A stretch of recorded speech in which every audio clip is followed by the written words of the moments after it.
Should be naming my decks.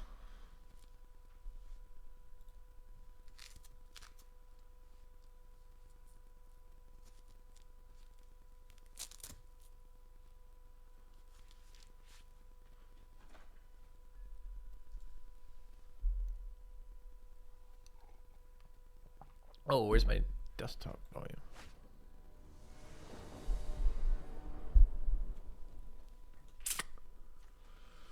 Okay.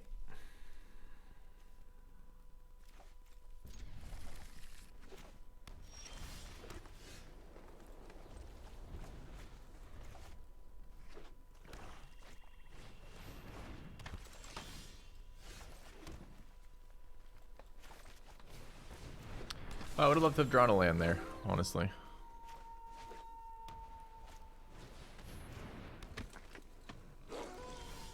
Wow.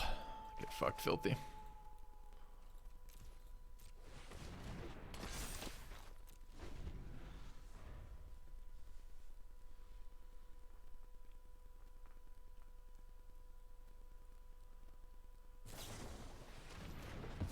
Not even fishing for the double block?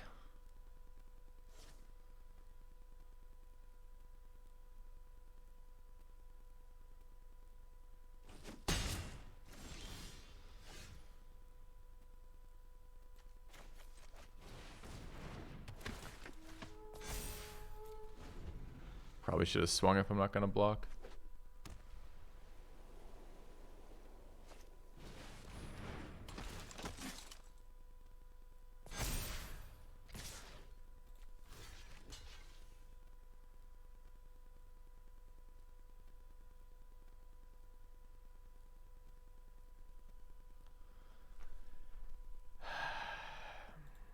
Is there a point in playing a non-game? I don't know.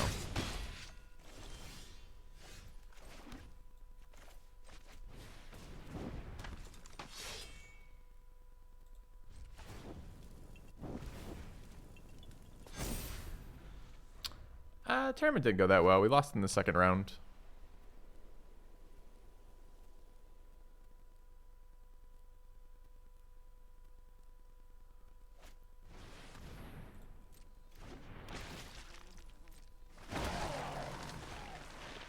Bleeding out over here.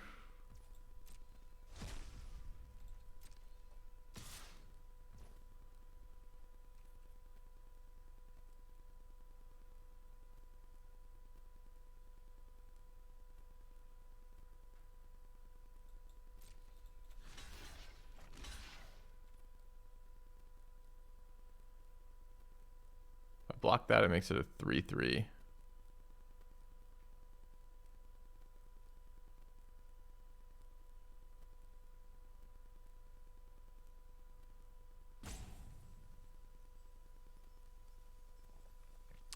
So my play this turn is going to be borrowed time. If I draw a land, it'll be a 4-4. 4-4 is okay. I guess I take the damage again. Pretty miserable right now, though, since I don't have any friggin' resources. It's never a land here. That'd be too easy.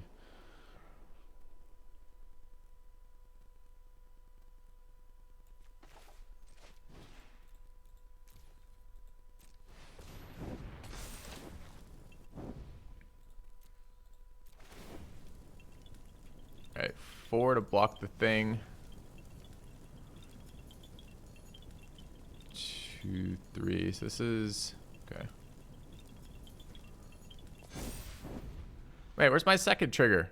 I didn't pump it twice. Son of a bitch. That was supposed to be 4 and 3. I thought I assigned the first one to this one. Oh, wait, it counts them. I didn't get a second trigger. This is just wrong. I mean, it doesn't matter. I'm 3 lands behind at this point. I'm just making the best of garbage, but still sucks.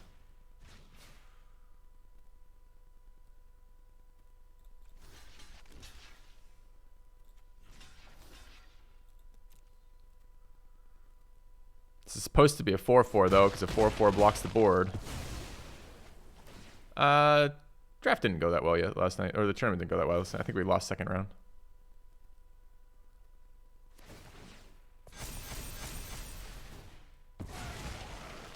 Yeah, it must be a nice opponent. You're just beating up on a guy who doesn't have any resources. Feels real bad.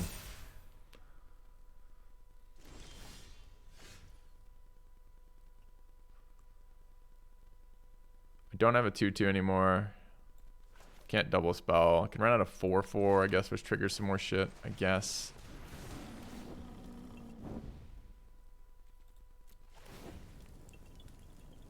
It's already 7 power there. I guess we want 4 here.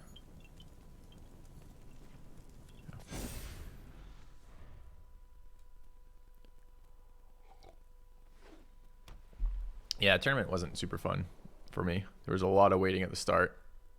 Our round 1 was like, it was a butt clencher, but it was a butt clencher for all the wrong reasons. I mean, come on, opponent. Like, I've been sitting on 2 lands for like 15 fucking turns.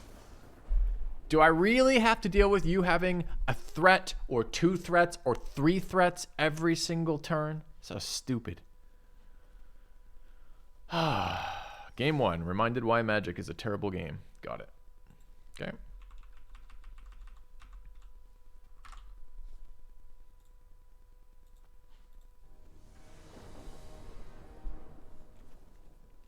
Now we've got 4 lands. I bet you this will go well.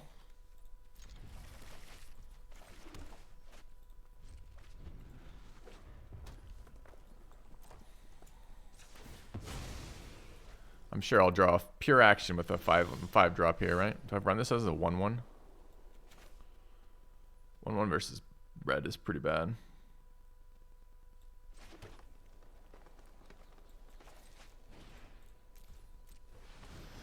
Hello, Zach.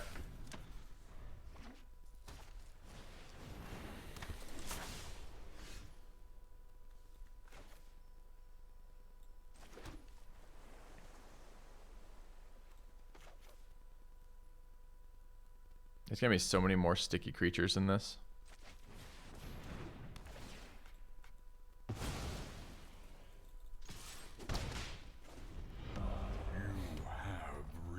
Thank you, Dehydrogenase. Dude, it's all okay. It's Neonate's Rush, literally the worst card I could possibly have played against me right now. Draws him a card, kills my thing.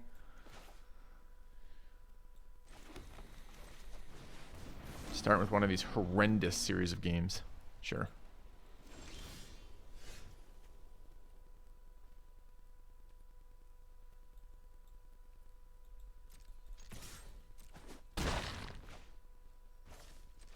I don't believe he has nothing, so I don't even want to play this out, honestly. We're going to run that out instead. Less power, but I don't trust him. Nothing. Probably punish them. I don't really give a fuck about a 2-2.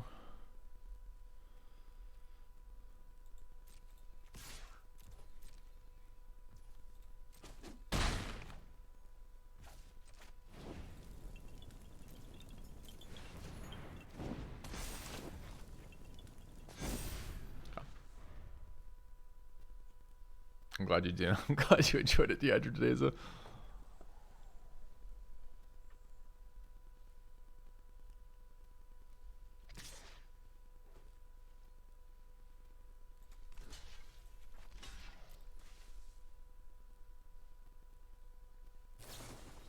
You got it, buddy. You still won Vitality, you did it up. Well played.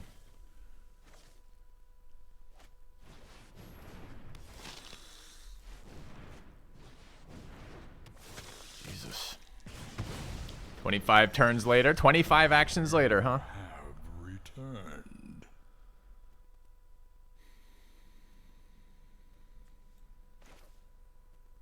I would really like to play one of my double 5 drops.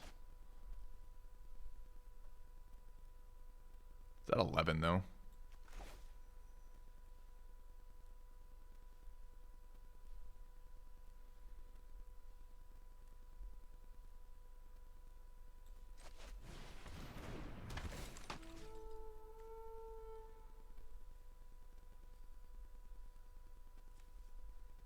If I trade this for 2, how do I feel about it?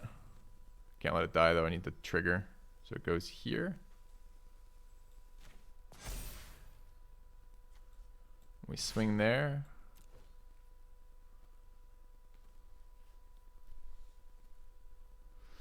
Thank you, Sarah Seffi, for the 32 months. Welcome back.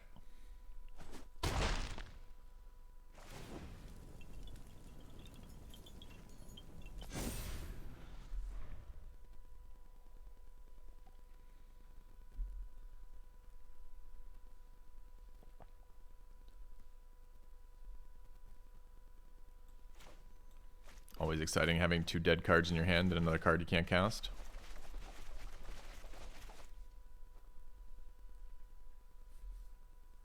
It's Friday and we hate this deck. We're not in love with this deck. It's trash. So ready to draft another one. I actually don't like starting my day off not drafting. I prefer to start. I don't like finishing up a draft that I was already playing.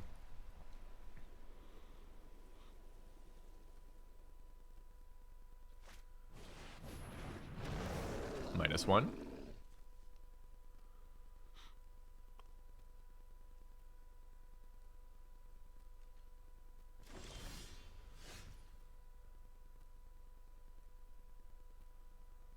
He's no good blocks versus 5/5s, so both these can swing in. It's too bad one's not a 6/6, and it's too bad I didn't draw a fucking land here. Holy shit.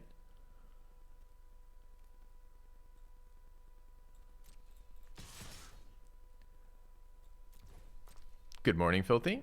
You will draw no appropriate amount of lands.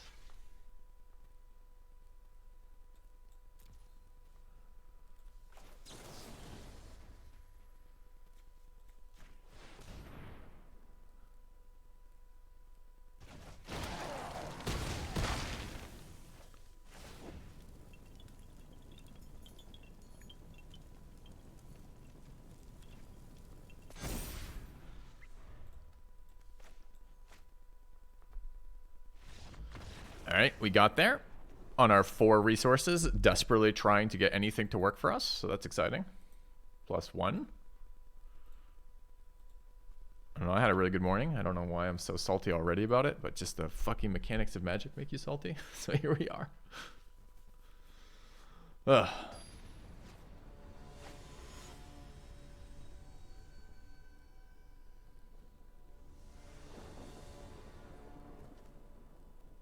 Going second.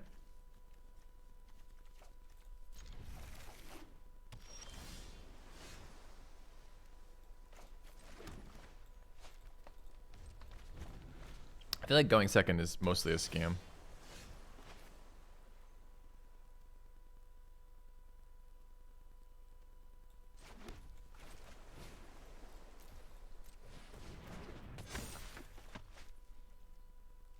So he has Startle, I guess.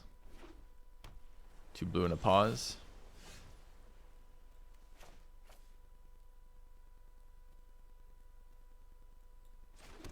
I'm not attacking into this board. You can counter my Dawnhart Mentor if you want. No attacks, Brosif. Go ahead and flash in your 2/1. What's up? Sayonara, what do you want to know?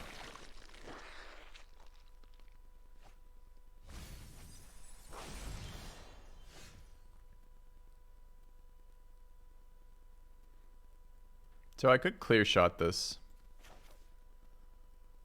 But if I just cast a 4/4, we get our thing too. So probably just cast a 4/4.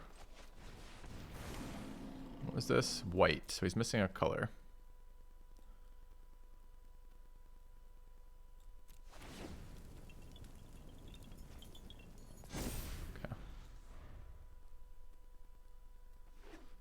Okay. Your request is completed.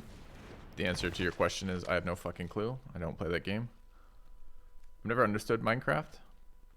It must be more complex than it looks because it looks like a children's game to me. Alright, so I can attack with the 4/4s. That seems good. I can attack with the 2/2 as well.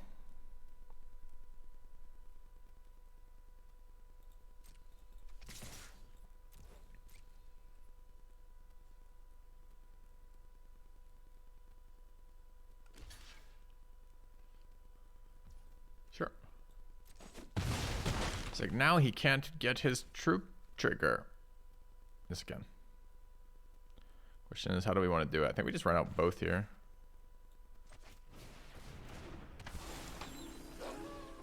Where's the counter going? Don't hate a 5-5. Don't hate making this a 2-6 so I can start attacking.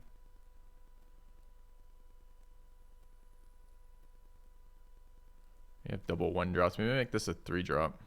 1, 0, 1, 2, 3. Yeah, okay, let's do that.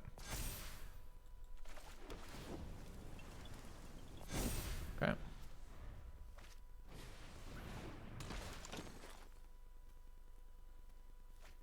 You feel scammed? Did you ask me a question to get a game I've never played, on stream or otherwise? That will get you scammed, for sure. Alright, let's start by removing the 2-1.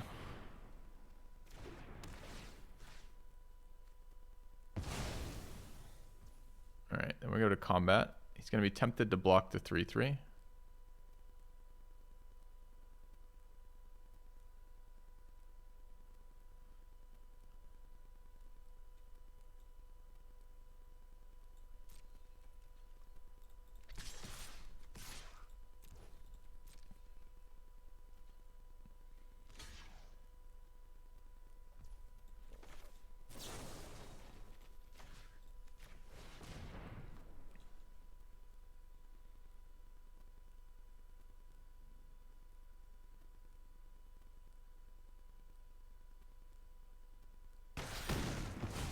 See, Startle even gets. We even play around Startle with that, which is nice. Told you we had Startle. Told you we had Startle. Okay. Alright. Where do we want to put this? We got a 3-3, a 2-2, and a 4-4, and a 0-4. I don't hate a 4-4 here. Yeah. Do I use Norton? Yeah, I've been using it. Well, I've been using it since this promotion. So where they sent me a free year trial of it. We'll be talking about that later. I'm happy to talk about it if you want right now, but we're going to be doing our promotional segment of that later. Nighttime. Alright, I don't trust this 0 mana open shit. What's the biggest flash flyer? It's just a series of 2-1s and unsummons, right? So we probably just swing everything except the troop here.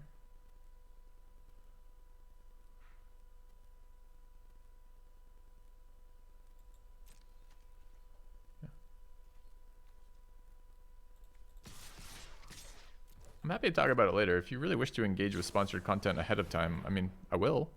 What are you asking about it specifically? Yeah, there's that flash flyer we've been playing around all day. It's fine. Sure. Any other blockers?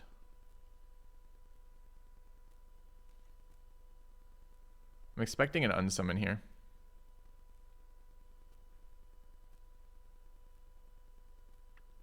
This is 4-7, 9. So he's dead if I activate. What's the least interesting one to activate on? This one probably, right? Let's go ahead and activate on this one. And this is a 4-4 though. This is a 3-3.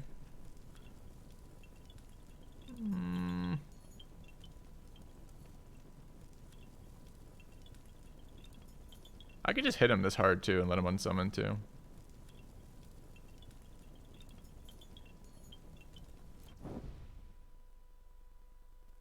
Yeah, it's probably fine. Damage.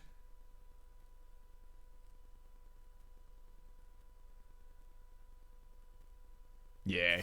You want to unsummon? I'm shocked. I, for one, am shocked that you may have a second spell to play in this moment, and that it is that one spell in particular. I could never have figured this out on my own. Thank you for showing me the error of my ways, opponent. All right. This is 5. Do we also hit him for another 3? 2, 3, 0, 1. Can make it 5 too. Let's make it 5. Yeah. Take action. Put it on top. Okay, who wants to get pumped up? So you're currently a 4-4? You're a 4-4. What are you? You're a 3-3?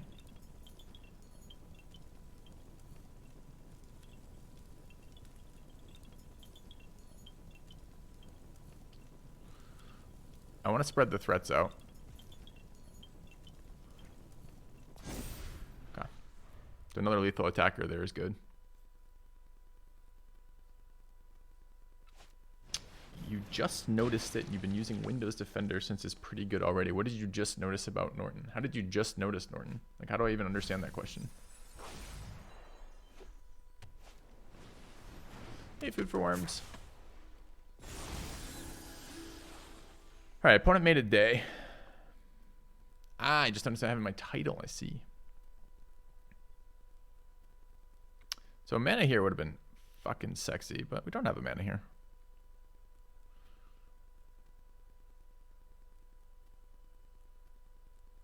So we get +3/+3.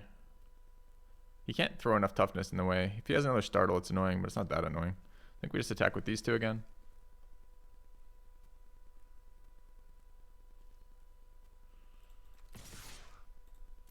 Really not in a rush to kill him here.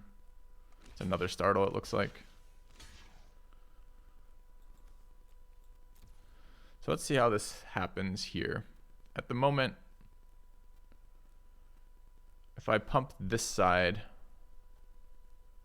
so what will happen here? This is 3, he's taking 1, I can make it 4. If we pump there, he startles that to live, but he doesn't get anything out of it. We trade there, that's fine. We'll do that. Currently dead, he's got to startle that. Second startle, by the way. Blessed Defiance for lifelink. Okay.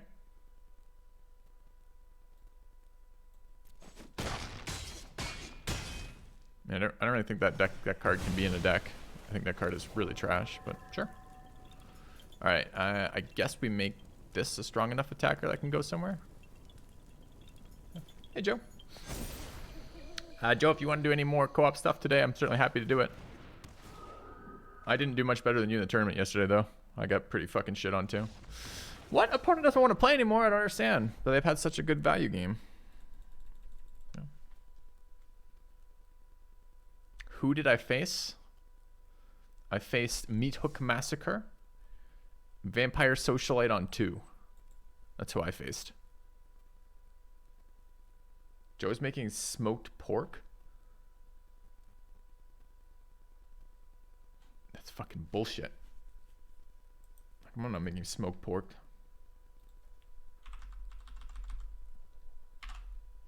(43-2). Our record got better.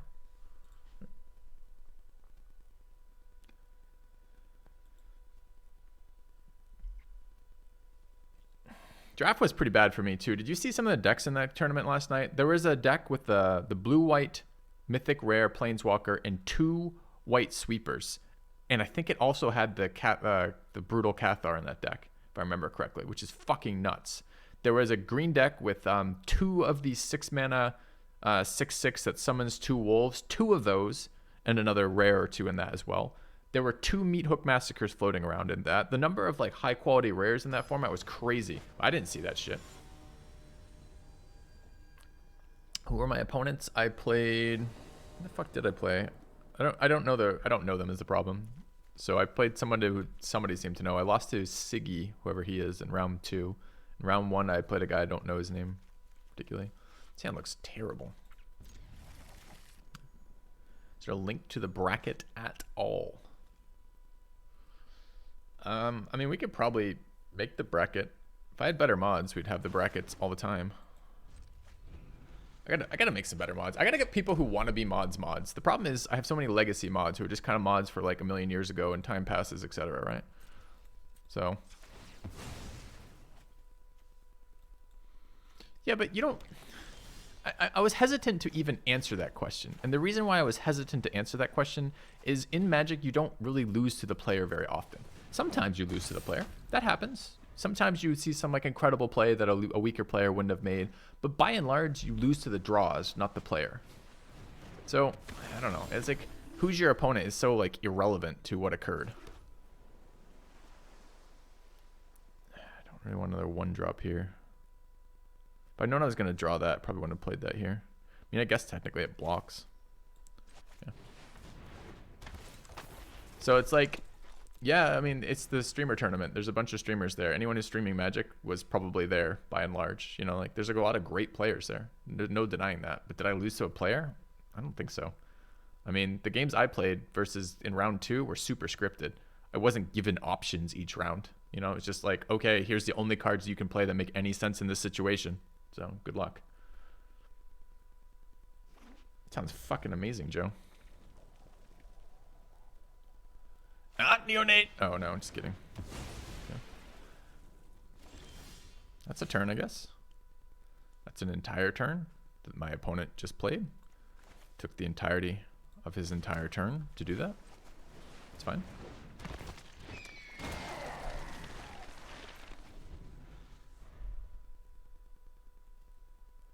If that were true, why has blah, blah, blah, blah, blah. What do you mean, if that were true? There's no if that were true.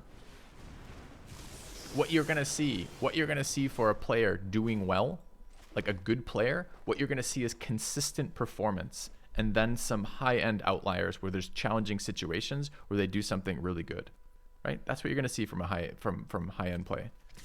And my opponent might have been playing high-end play last night. I don't know. All I know is that I wasn't given a round of options where I'm making huge amounts of decisions. So maybe there was something different in the drafting phase if my opponent was much better than me or something, but I'm just not seeing it, man. Chat, saying someone performs well doesn't change that logic, right?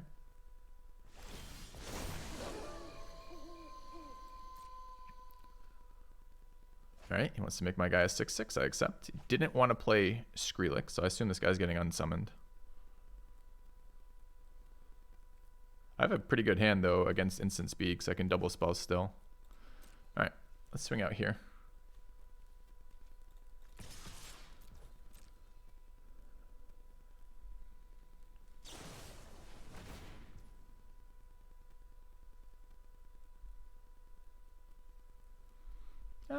Okay.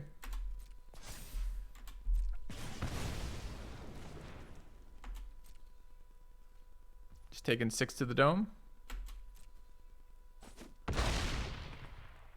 I accept. So I assume he's going to shoot my 1/1 here on his end step. So what I should do is I should run this out, let him do that, and then I'll clear shot his 2/2 with it.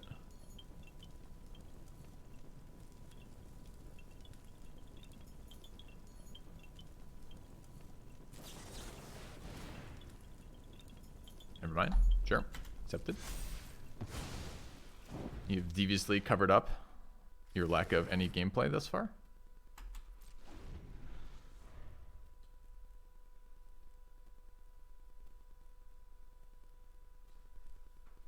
Black was super... A, I don't think there were a lot of black cards floating around our table, Joe, and B, black was super contested on our pod.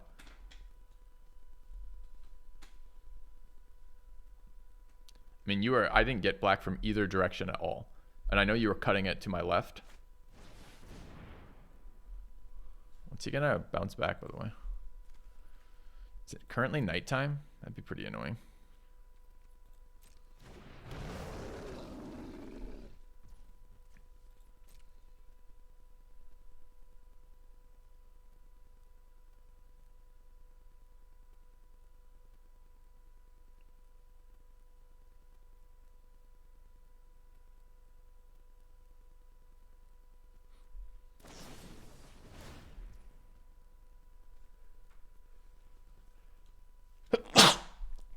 Sorry, right into the mic, guys. My bad. Sure. My 1/1 is dead. You murdered him.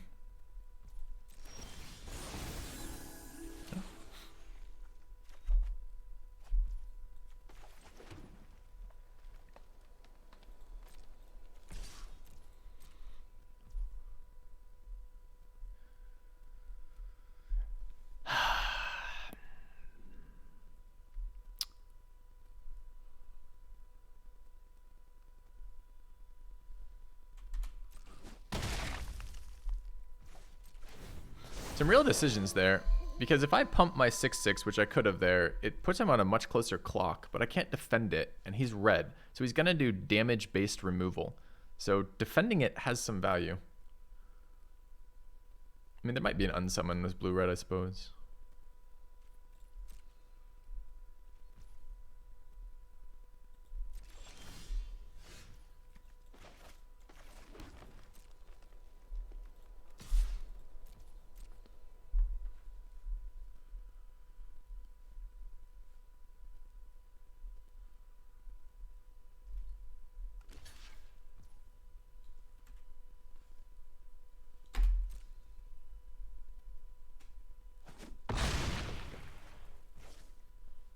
Content with that? Your turn, opponent.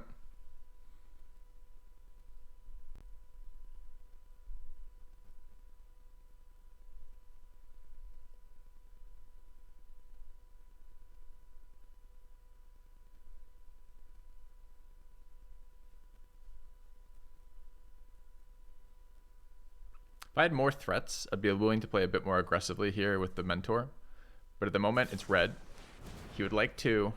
He just cast that on my 2/2, even though this thing's at 4. He can't activate that.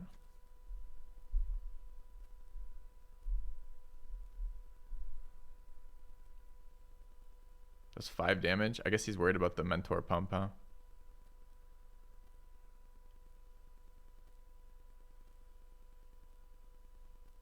Resolves.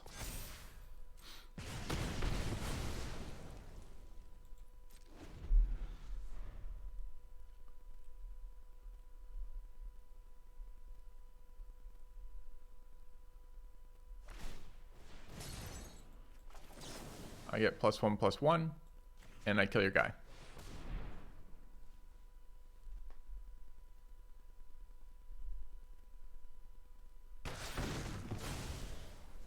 Resolves.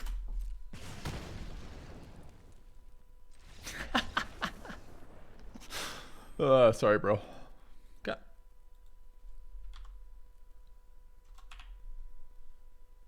Dude, you know he's in rough shape when he's sitting there drilling my decayed zombie with a 5 mana spell.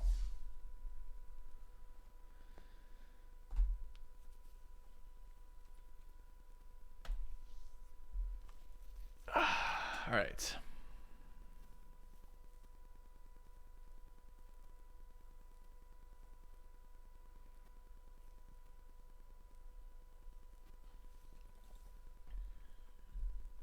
Second cup of coffee in a minute too.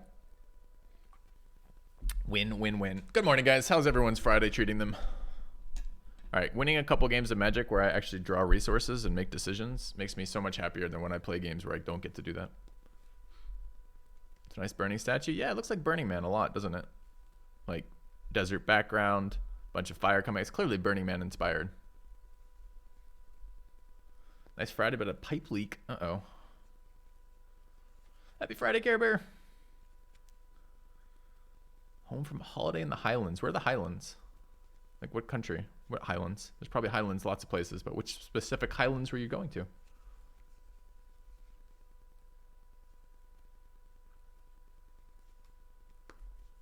Scotland Highlands. Cool. Never been there. Never been to Scotland. Heard really nice things.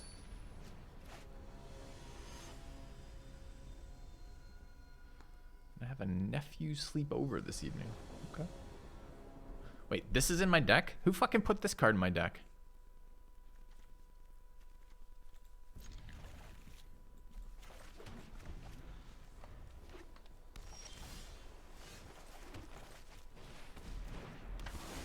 Never understood the point of burning a giant statue to building a giant statue just to burn it. It's pretty simple. It's an experience. The whole point of Burning Man's an experience, right? By and large.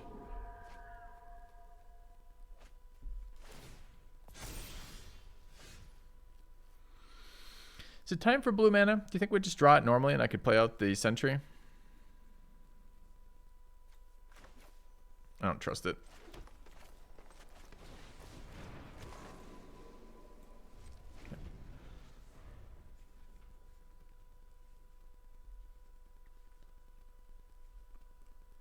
And I imagine it'd be a pretty fucking intense experience. You just have done like a week in the desert with a bunch of people doing some really kind of strange things overall, like the no economy barter stuff, the like, you know, there's a bunch of fucking drugs, a bunch of really interesting artistic shit going on there. It's in the fucking desert. It's hot as hell. It's really difficult to survive there, etc. And then at the end of that week, you're like getting together with all these people you just shared this experience to in the like the pitch black of a desert with like this fucking huge fire burning up this. It's probably really kind of cool, honestly.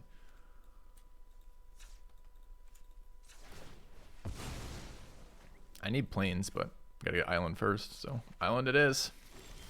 Perfect. Thanks, game. All right. So I can convert this to a 3/3, which seems reasonable.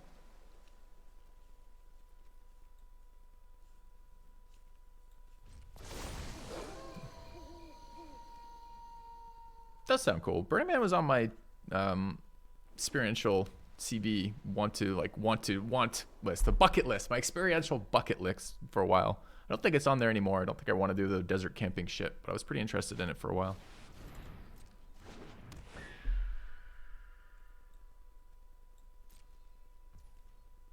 I don't mind time walking this. It's not super exciting.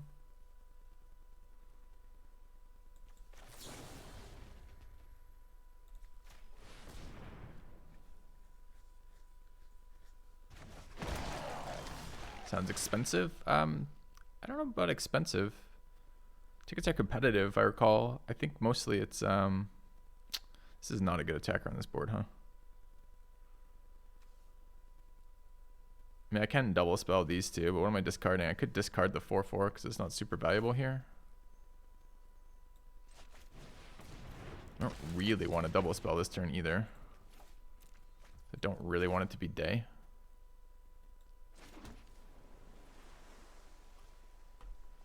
Two, 3, 3, 2, 4 could attack. He gets an attack here. I'm going to trade the Archivist in for the Sifters, I guess. If he has discard at instant speed, it's going to be a bitch. I'm not getting any pressure right now, and I'm not sure my late game is so strong. Like, my late game is based around having the Contortionist troops in play for a while. I don't have white mana either.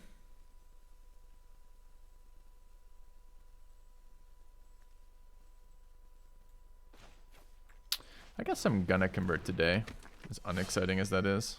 Yeah.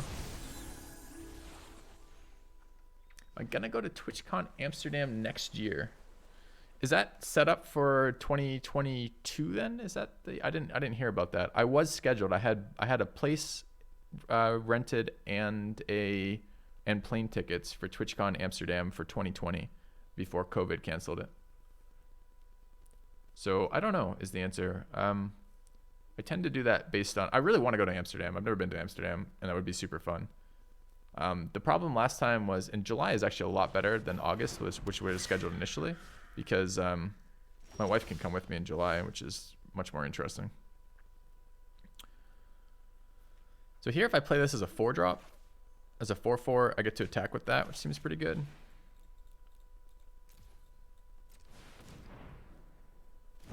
Yeah, COVID's been fucking miserable for everyone.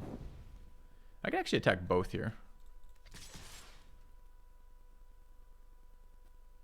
Although maybe I don't want to attack Archivist because he just blocks Morning Patrol. So let's just attack here, I guess.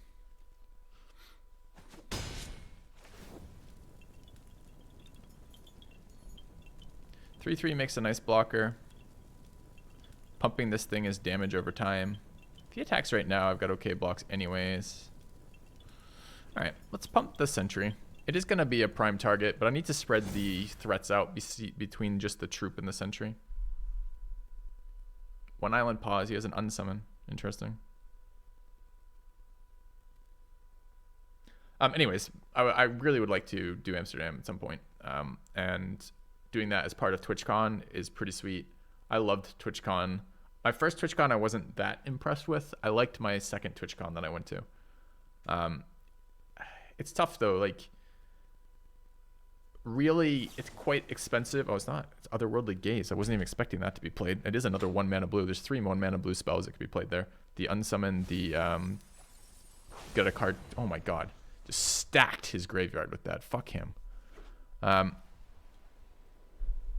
it's really expensive unless I'm getting some work value out of it, right? Like meeting community members, or like the panels aren't really things that help me at this point. So it's like networking, the experience of going there, networking, and meeting my viewers. Like those are the 3 things that I really get out of like TwitchCon.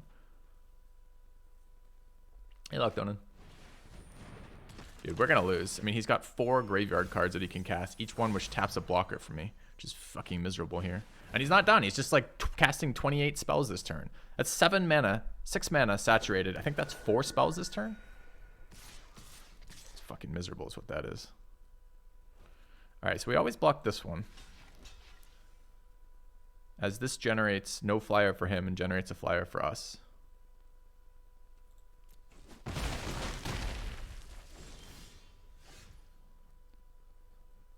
is a good ambusher, but not for 3/2s. It needs to be 2/2s to ambush. This can't block. This board looks pretty cancerous for me. So I did lose my 3-power creature here, so I can't make this unblockable, which is actually kind of a bitch. Is this creature? This creature's a 2/1. 6 mana here. 6 is super clunky with what I have too. This doesn't let me bin a card when I cast it. No, of course not. This game looks really bad from here. Just too many resources for my opponent in the graveyard. I could just pass, convert my 2/2 into a 3/3. It's a really weak turn though.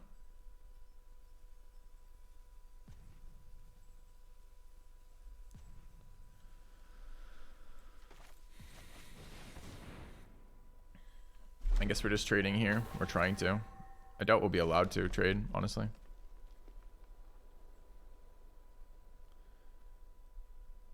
So this card is toxic. He can't kill this without that. So I think we run here.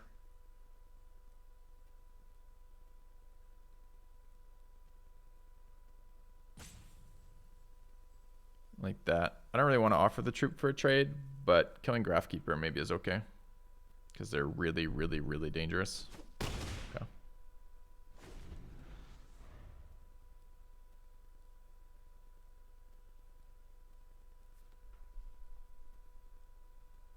Hey, Greenzer. If I went, would I do a Euro trip? Dude, I don't know. Finances haven't been good this year. So it's like a combination of, can I afford the time and can I afford the actual trip cost? I don't know is the answer.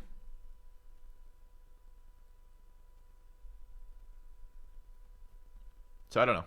I was set up to do it last year. And then fucking COVID. I mean, this is too many flyers. I can't handle this many flyers without something better.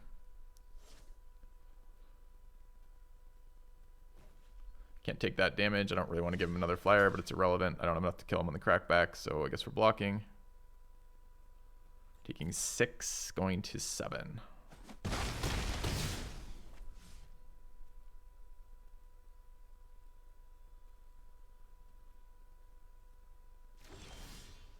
No white mana, so it's a dead draw.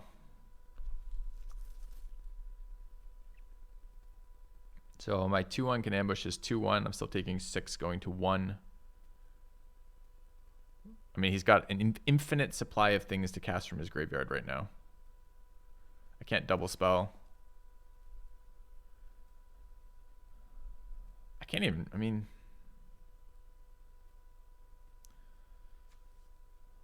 So he can literally tap 3 things, right? He can cast this one, and this one is 5 mana worth of spells. He can tap 3 blockers and then just kill me.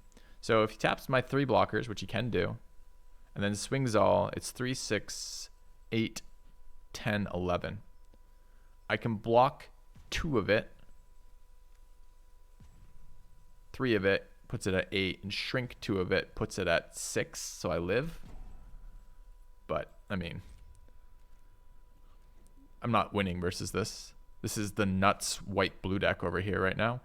Every single card that he puts into the graveyard is a castback card, and every single card has a synergies. This card in particular, this is the build around for the white blue decks, in my opinion. I haven't had a white blue deck with more than one of these yet, which is kind of a bummer.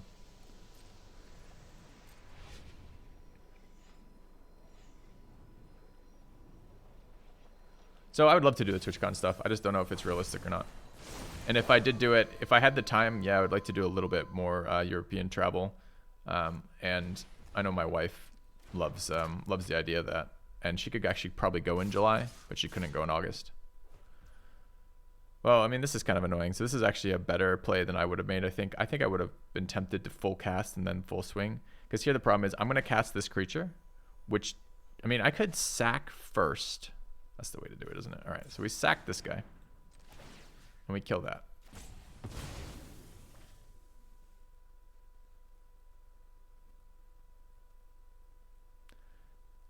He probably kills my 2/1 in response.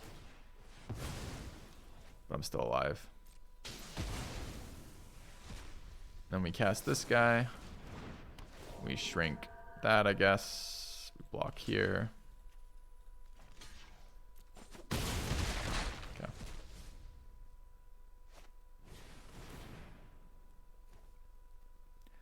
Opponent casts 25,000 more fucking spells. I draw something entirely useless, and we get a new deck. Oh, dude, it must be fucking nice. Must be fucking nice. Did we really go 5 with this deck? Is that 5 or 4? I don't feel like we made 5 with this deck. This deck was really garbage. Apparently made 5 with it. Surprised by that. What countries would I like to go to? I can't realistically take like 2 weeks off or something like that. So, I mean, if we're already going to TwitchCon, it's such a long flight and long amount of travel. You probably lose 2 days basically on both sides between getting to a location, traveling to the location, time spent on planes and airports, plus I was going to call it hangover, but it's not the word I'm looking for. Not layover. What's the time zone stuff where you're recuperating from jet lag? Jet lag. So, I don't know. Where would we like to go? I haven't been to, I mean, the only places in Europe I've been to, I have family in England and I'm an English citizen. So I've been over there a couple times. Maybe like a lot when I was young and not a lot since then.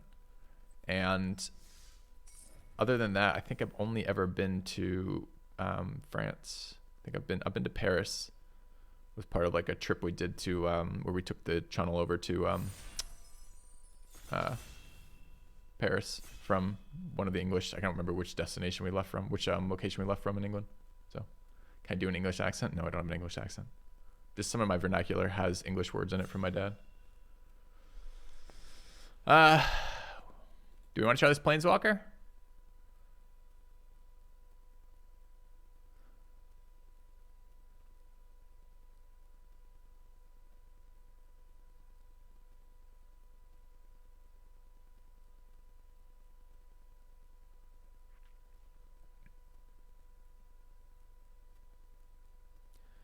It's not even that good, honestly, but this pack is pretty weak overall. Like, I don't think very much of Ghoulish Procession. Ominous Roost is excellent in the dedicated blue-white cycling deck and is rubbish everywhere else. So, I mean, what's our second pick? Our second pick is Evolving Wilds. Sure. Okay. How many colors are we playing? There's a Foul Play in black, a Contortionist Troop in green, Organ Hoarder and Falcon Abomination in blue. I suppose there's no reason to just randomly speculate one of these colors when we have Organ Hoarder here.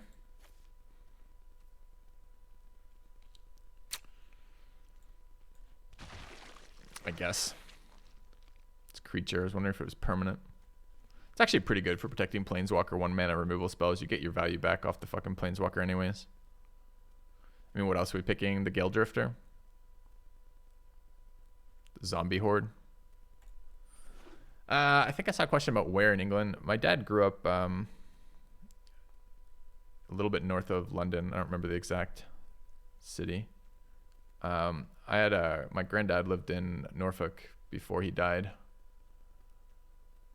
so I used to visit there a bit as a kid. The fuck do I play here? It's like nothing. This is a rubbish pack.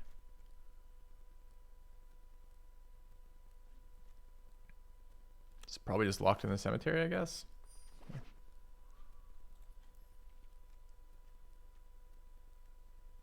I don't understand this first ability. This is for forcing damage through as a blue-white Planeswalker. Choose up to one target artifact, up to one target creature, and one target land. Untap the chosen permanents you control. Tap the chosen permanents you don't. So you can tap a creature and untap. I guess you could attack first, then use it. I guess it's like mana ramp, vigilance, and extra artifact usage. So I guess it's okay. I like Veteran. It's a body. Flip the switch is fine too. I think I'd take Veteran over this.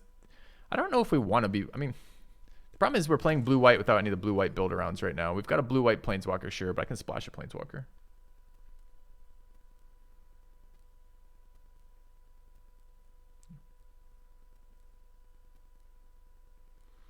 Tomb is nice energy. Tomb feels a little greedy with this card. I mean, you're right. It's probably the best use of Tomb ever because Tomb is so fucking clunky. But I'm not a very big fan of Tomb. Bait Angler's decent. but not good. The fact it's a one power flyer makes it real weak on the second side. Kind of like Revenge here. We're not going to play Field. Devious is okay, but really expensive.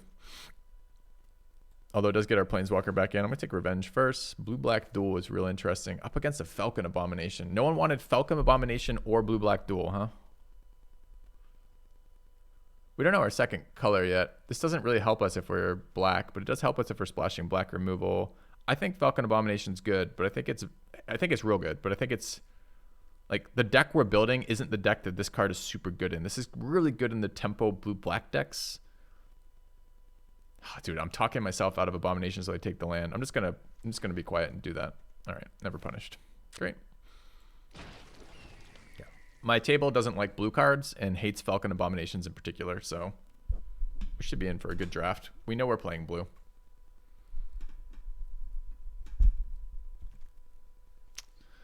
Shipwreck Sailors, black cards, Sanctifiers, Sifters, and a Tomb.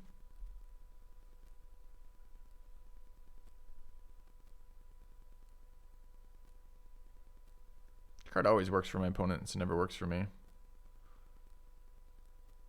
mean, this would be the deck we played in. Tomb has got the Teferi, Synergy. I hate this card. I'm not sure that was right. Dude, another Falcon Abomination, pick 10. Also Crawl from the Cellar, Silverbolt, and Angler. Okay. Yeah, my table doesn't want to play blue cards. Startle, Blade Brand, Gale Drifter. I don't really like Gale Drifter, but maybe.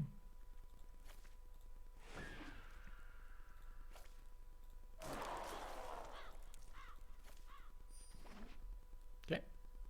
This is the way to play blue, though. Just like wheel Falcon Abominations. Sure. All right. Scam card, decent little body that tutors me lands, draw engine, card selection. They're all very good. We don't know if we're white or black yet. I think we're white. If we're white, I think I want the farmhand, right? A deck like this is gonna just like nom nom nom mana all the time.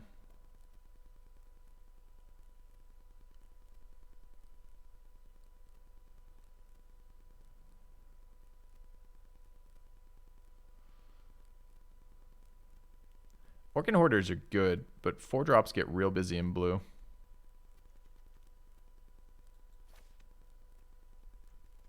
I think I'm taking Farmhand here. I'm gonna get punished if we aren't in blue, so that's the big downside. So the stage I think is overkill. We've already got 2 big sources of value that we can play if we want in a deck that looks fine otherwise. So I'm not too worried about the value train in this deck. So I think it's between Organ Hoarder and the Farmhand. Farmhand is not a very good card unless you can convert it.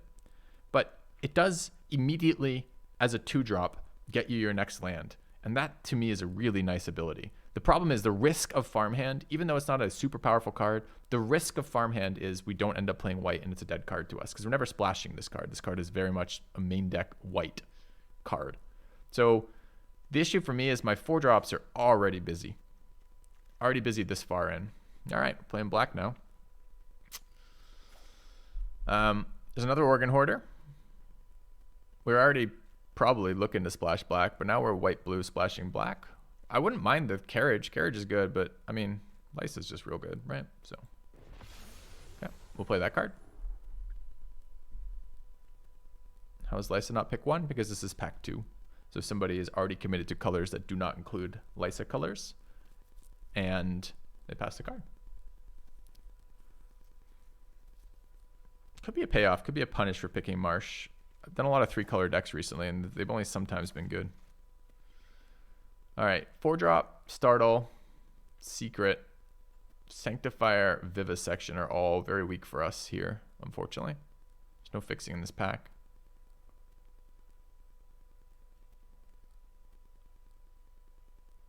I guess Geist Wave plays okay with these.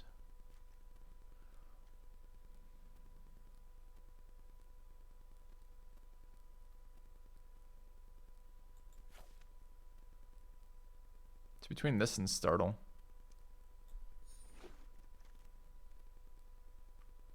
I don't have removal yet. If I'm splashing black, this is removal.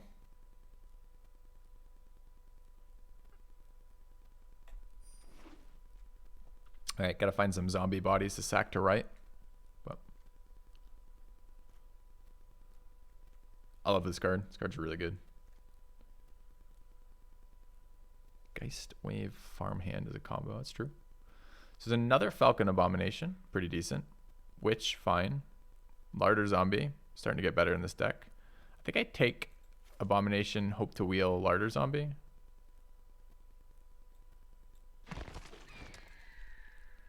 And the problem with this card is it's not a very good blocker, right? And this deck really wants blockers since we have high quality late game. Delver's great, but maybe not great for this deck. Angler's a little bit closer to what we want. Bodies we're happy to throw in front of things or sacrifice. I think better than Witch for us. I don't want another 4-drop. We don't have shit for sorceries and instants. This card is a super tempo aggro card that's really good if you flip it early. The Key's in here as well. Key does fix. Maybe Key is safer than Angler just because Key is not likely to wheel. I mean, this card is really bad though. Like, I actually don't have the answer as to should I just play a basic land instead of Key. The answer might be yes. Like, the logic on that is kind of all over the place for me. I like the body there. I don't mind a blocker here. This plays nicely with changing night to day. Grab the component collector there. Like, legit question. What is, if I'm evaluating this, I like draw card for 3 and another veteran. It can't fetch me Tomb. There's no land segment of Tomb on that. I don't want second collector. I could use zombie. I think it's the captain though. Yeah. Yeah, it's sometimes a 1/3 defender for sure. Guess we rare draft that. It can fetch Candle Guide, yes. I'm not sure I want to play Organ Hoarder Wield. So, okay. Hey, Carnage Mantis. I hope Zombie wheels. If Organ Hoarder's wheeling, Zombie should wheel, right? Like Larder Zombie, I mean. Startle, Secrets, and Gale Drifter. I think it's pick 12, I think. Second Startle, third. Dude, I don't want these cards. Am I ever playing second Startle? Maybe. Hey.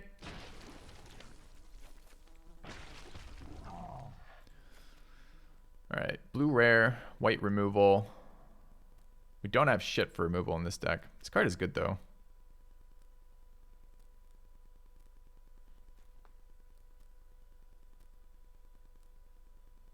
I want these 3 cards. This card is just very good.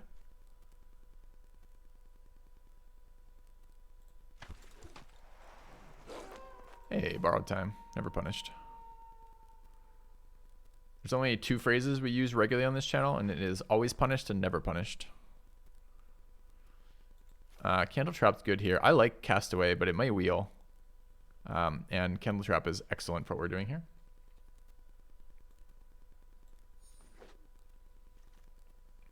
Carriage. Or Locked in the Cemetery. I mean, we only have the one. We have Hippogriff. Is that it right now? Right. Veteran. I don't think we're playing that. Am I playing it over a second Locked in the Cemetery? I think so. I mean, Locked in the Cemetery gets better with the Ferrigs. We can tap them. We do want cheap removal. Yeah, I don't think I'm passing that, though. Card seems fine to me. All right. I'd love some more fixing. So chat, talk to me about Moonsilver Key. Why is it better or worse than a swamp? Like playing 18 lands with a swamp. Like, real question. It's the same number of hits for the land, right? And I don't have to pay 3 mana for it. Like, the only benefit of this is because if I run something like a Candle Guide where I make it a non-dead card, right?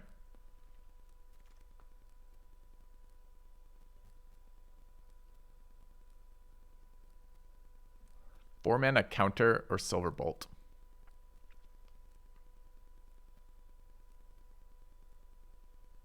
It's not Evolving Wilds, because Evolving Wilds costs me no mana to use. This takes me 3 mana to use. I guess you're right. It can fix for non-swamp.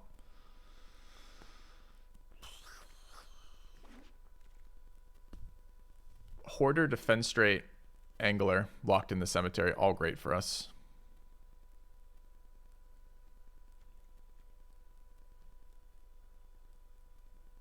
I think it's just Angler. I don't think it's Defense Straight, actually. Gildrifter.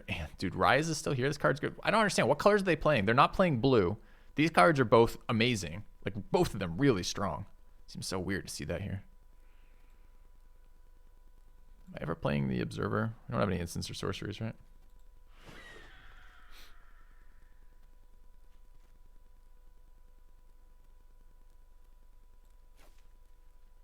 I'll just randomly hate draft someone else is fixing. Scab Wrangler Wield, no problem. All right. Amalgam, I guess. Second Larder Zombie. Overkill? I don't know yet.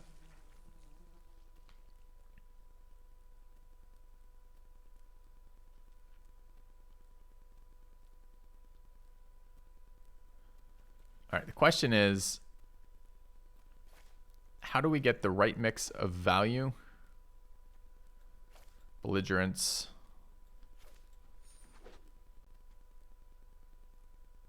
no Evolving Wilds, hurts. We also have kind of an awkward issue with Organ Hoarders and Swamps, right? Which is if Organ Hoarder hits Lysa in a swamp, Teferi in a swamp, like we can shut off half our deck accidentally.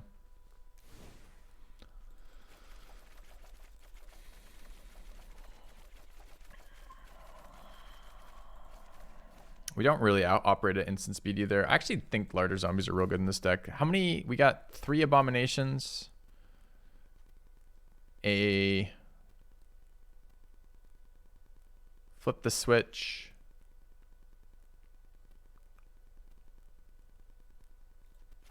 Always playing the Stowaway and 2 Startles for zombie generation. That seems good for us.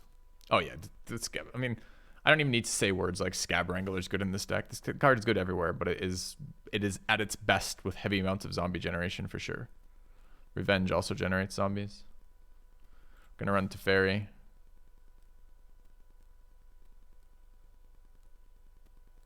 All right, other 2 drops. I'm not sure Carriage makes this deck. I think we run Farmhand. I think we run Veteran. I think we run Candle Trap. I think we run Captain. Run Borrowed Time 100% of the time. It's probably double Hoarder. If we want to run these cards, and our removal package is all like stranding stuff, right? We've got a 1 Borrowed Time, 1 Candle Trap right now.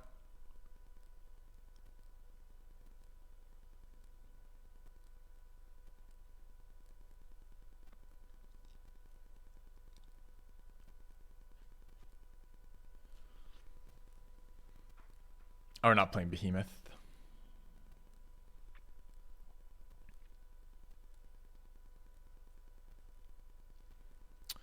Cards I'm considering are Fading Hope, Angler, Collector, Locked in the Cemetery. I think that's it. And Key and Bolt. It's 44. I don't think this deck fits Carriage, unfortunately. I think Tomb's too greedy here. This card eventually wins us the game, right?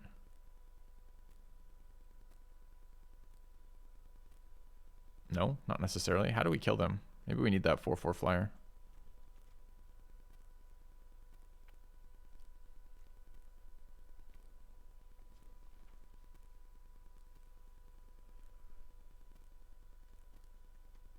I don't know. So I see no way to shuffle cards back into our library.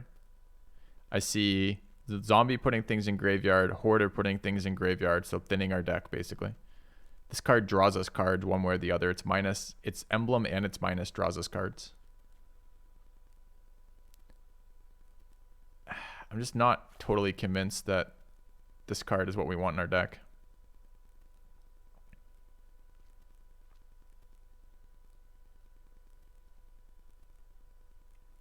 Do we even want black? I mean, I think we want a 4/5 lifelink or flyer for 5. I think I just want this card in the deck. No, I have very few flashback and disturb, so we were just looking at. So we run those. 5 cards out. If we're running those, we are running fixing, so that one's in, annoyingly.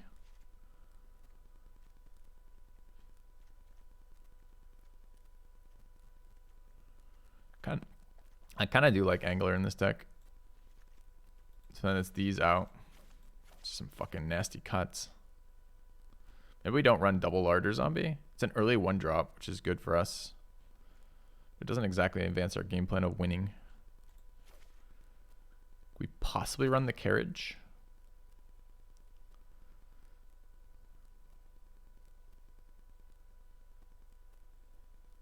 Not that light on removal. Get Rise, Candle Trap, Borrowed Time. We're kind of light on removal. You're kind of right.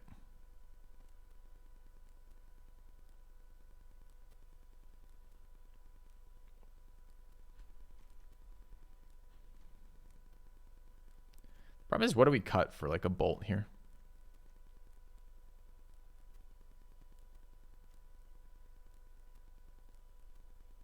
Could cut 1 startle.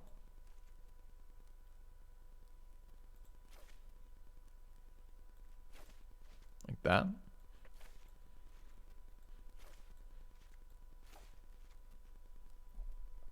feel like this card's going to play nicely in our deck. Get a lot of instant speed shit.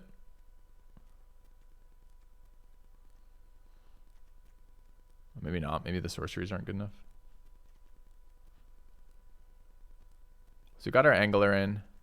We have Right in. Those are our 2 flashback cards.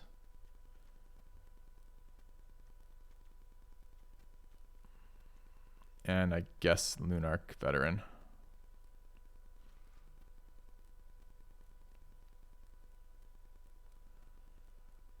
I don't want Gale Drifters in this deck, right? It's a very aggro flyer, but our deck is not aggro flyers.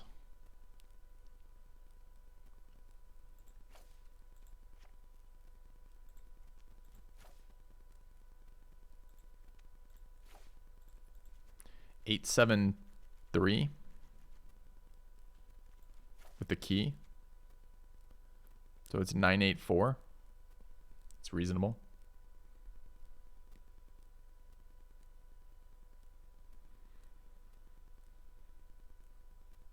And that's the answer, by the way. For some reason, I was brain farting on this. The answer is this color. This fixes all 3 colors. 2 swamps is a lot. We don't have any double colored pips except Carriage and Lisa much later. Is this Lysa or Lisa? Is she like infested with lice? Or is she Lisa adding extra vowels in her name for no reason? Or is it Laisa?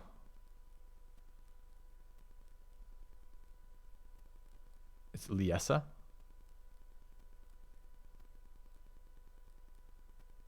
It could be Liesa or Laisa too.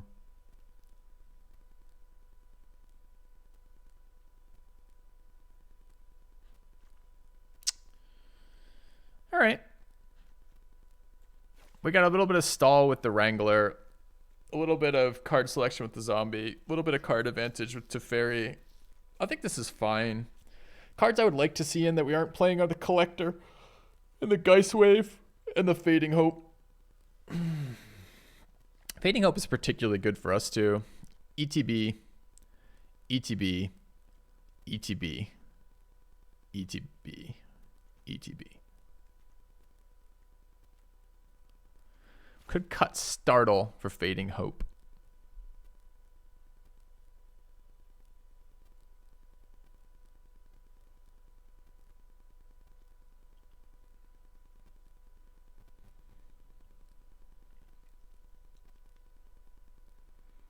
If we care about ETBs so much, maybe Geist Wave is better.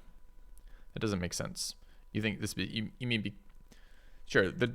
I guess it does kind of make sense what you're saying. You're saying if we're going to be targeting our own creatures already, why not use Geist Wave? Because Geist Wave draws this card when we target our own creatures. The answer is Geist Wave is twice as expensive as Fading Hope.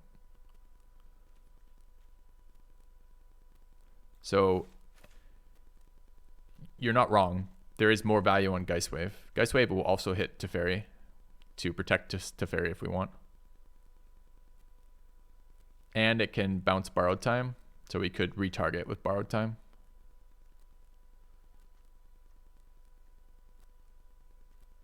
It's just slower. Bounce Candle Trap too. You can probably bounce Candle Trap. Oh, it's a sacrifice, so it's not a exile target creature. So I guess I can't bounce this while it's on the stack, which is too bad.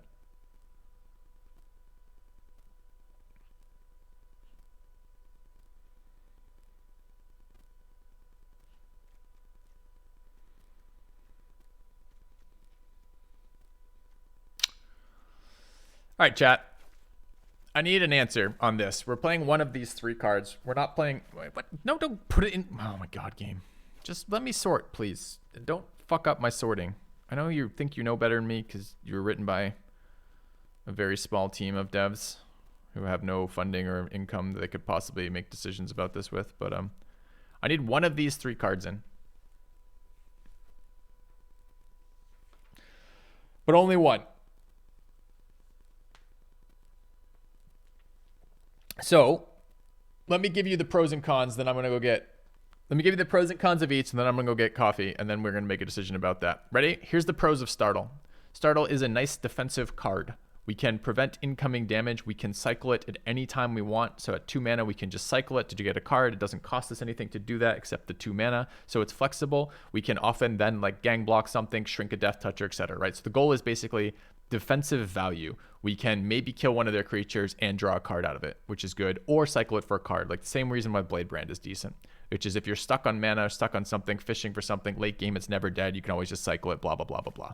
That's the benefit of Startle. Also, body count, super important for this deck. We both have Larder Zombie and Scab Wrangler, so we want a bunch of zombie bodies that we can use to do things with. Okay, that's the upside of this. Fading Hope, upside of this, super cheap. 1 mana blue instant, you can leave it up in all sorts of scenarios. It can be used defensively. It's negative card advantage to do it, but for 1 mana, you unsummon like a 6/6 or something. You're like, get fucked, asshole. Now I have a bunch of time to do things. Super good. The problem is for us, it doesn't hit Teferi and it doesn't hit Borrowed Time. So we can't retarget Borrowed Time and we can't protect Teferi with Fading Hope. But we have a bunch of things we wouldn't mind bouncing. If we do target, it's flexible enough. We have a lot of ETBs in this deck. We don't mind bouncing things to our hand. And it's also fast and flexible for dealing with opponents' threats as well. Also real nice. Geist Wave is the slower, more value-oriented version of Fading Hope. Requires 2 mana, which is a lot more mana to hold up than 1. I mean, literally double, but like outside of that, it's just much easier to fit a 1 mana spell into your spells per turn than it is to fit an extra 2 mana spell by a lot. So this card is a lot slower, has more value for us, also very flexible, can hit Teferi, can hit Borrowed Time. These are the three we're considering. I don't know the answer between that. I'm leaning towards Startle or Fading Hope, but it's pretty close for me. So let me know. I'll throw up a poll, I guess. Have we ever done a Twitch poll? How do I fucking start a Twitch poll? I thought I put this in here as a quick action. I don't actually see it. No. Started a poll already? Oh, look at that. Fucking mods doing mod things. I love having mods who are on the ball. All right, let me know. I'm going to grab more coffee. Back in a second.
I'm back. Yeah, Squiddish, for sure.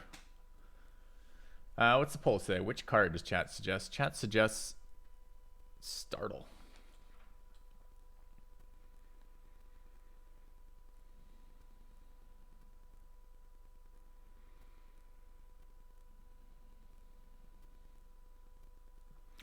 Do I believe in Startle?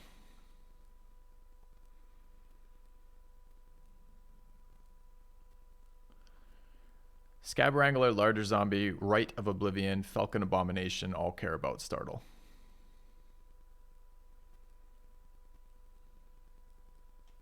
Alright. Startle's better than Angler? I disagree.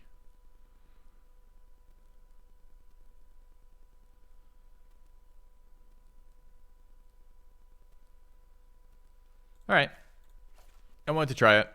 I think Fading Hope is quite powerful for its cost. Welcome back. Waffles66. Thanks for the sub. Alright. Win more. Let's go. Predictions to this? Good morning, Nobu.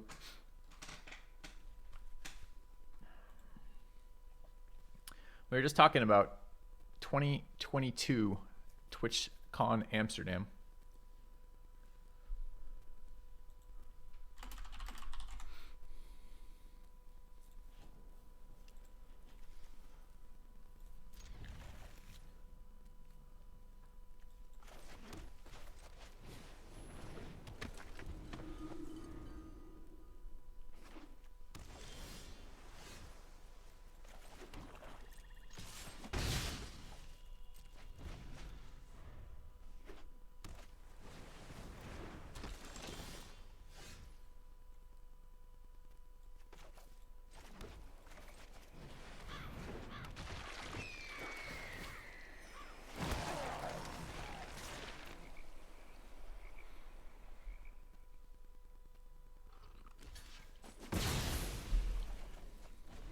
I don't love or hate the attack with the veteran there. The issue is I don't really wish to take 2 damage. I don't really wish to trade my Abomination for that. So this is the...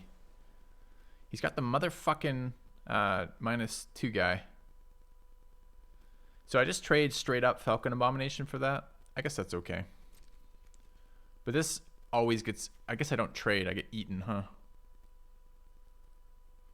Could be mana screwed. It's unlikely. He could have counter. It's possible. I guess I should have played pre-combat spells here.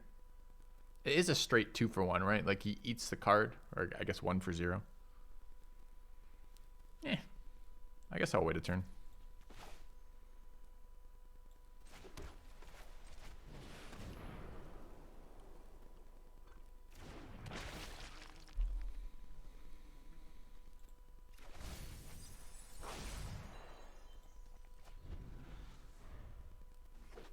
I don't think he's holding Flip the Switch. There's no reason to assume it's Flip the Switch versus the uncommon. The common's more likely than the uncommon.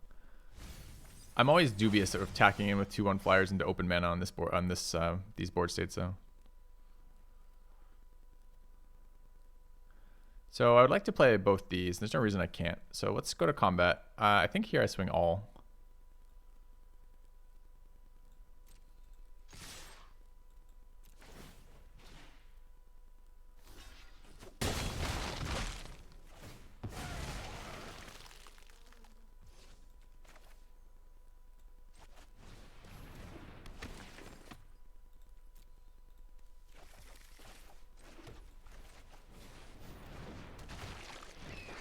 Yeah.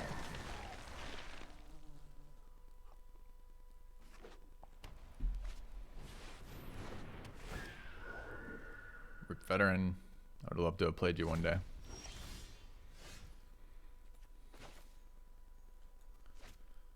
So Candle Trap allows him to block still. But it only removes 2 damage, and I can Candle Trap it next turn. And this lets me Hoarder Zombie instead of Borrowed Time, which I think is just better. Also sets up for Coven next turn on the farmhand. I don't have second blue source, so I can't cast that spell yet.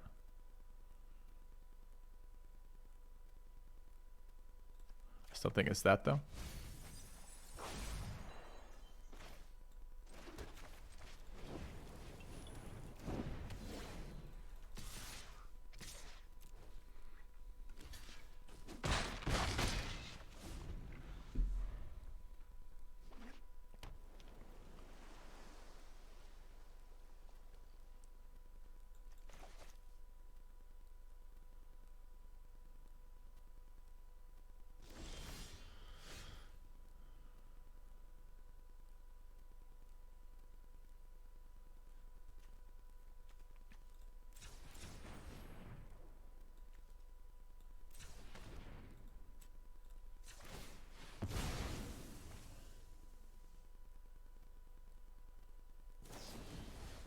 got it, buddy.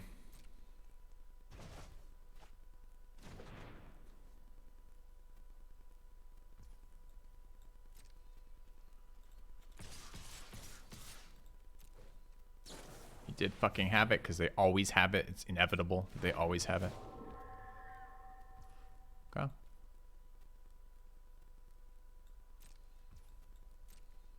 Such an annoying card.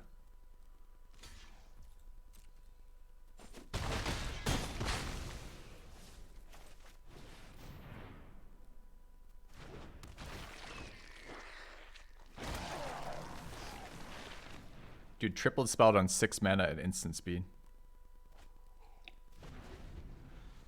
What a pain in my ass.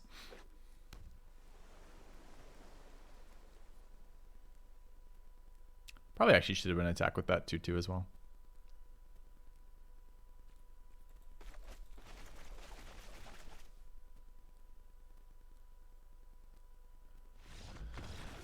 All right.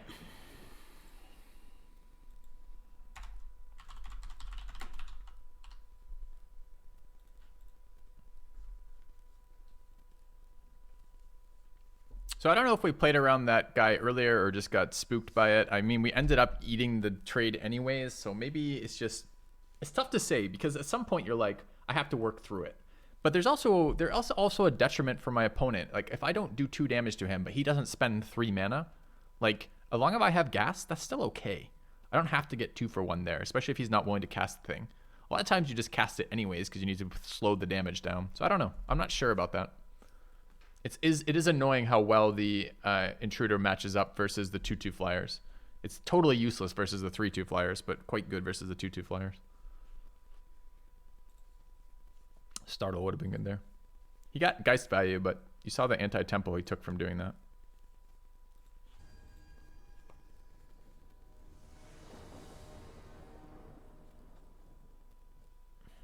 Going first. We have 2 spells to play, but we need to hit land, obviously. Do I even throw out zombie here? I guess I do.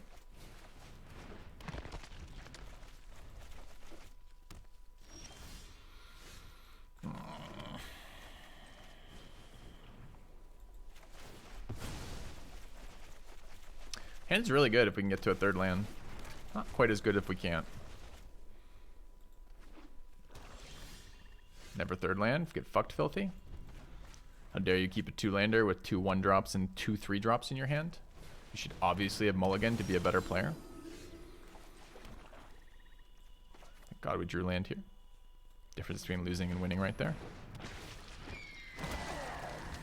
Alright, only 1 turn off. We each hit tricolored mana off basics. I guess he fixed and I didn't, so he's probably angry.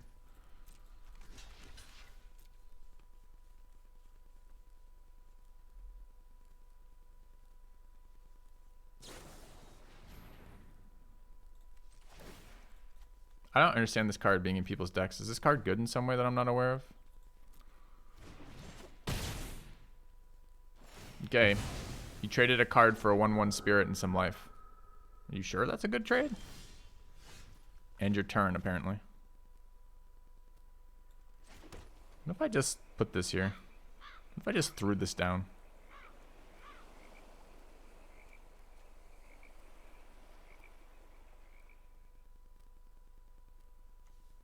So I get no value out of the mana.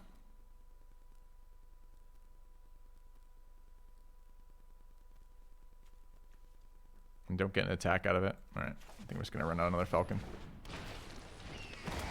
Well, it's not a matter of big balls. It's like, what the fuck does it do? It doesn't do anything. I'm not gaining any. I mean, I gain 2 life out of it, essentially, is what it does. It's just a nice board state for it, I suppose. So this is white, black, splashing red. So maybe the dragon. I guess it might be splashing black. We don't know what the. We haven't seen any other cards yet, so. I block.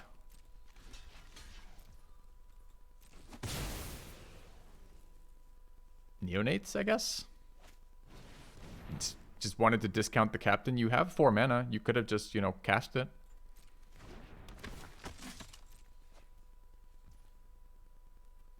Okay.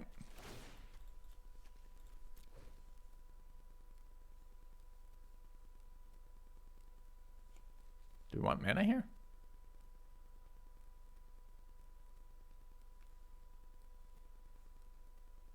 I mean, we want to hit towards this.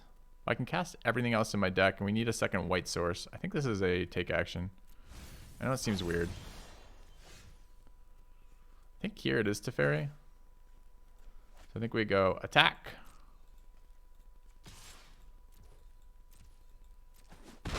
And we go Teferi.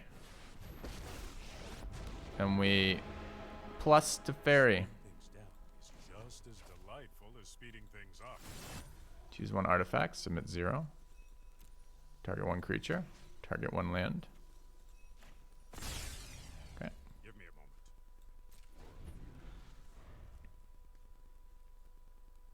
I think there are times to bluff in Magic, for sure. I just don't think that was one of them.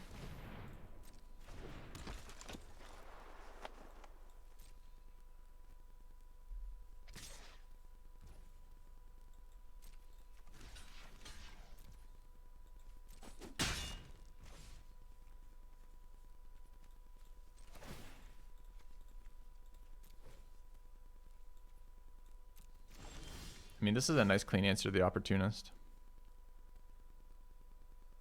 There's no way I can draw a card, right? I mean, I could eat his entire board here. Zombie token to kill the 2/2 with Rise. I mean, he's red, white, black, though. He's going to have Graveyard Hate. I could draw another creature. I just think I want this off the board.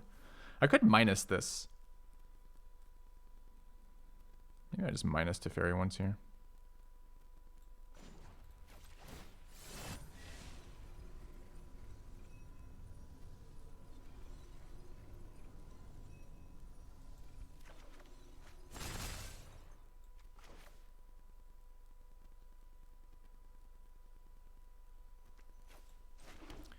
All right, so I give him a card by rising that, but it fits my turn really nicely to Falcon plus Rise on this.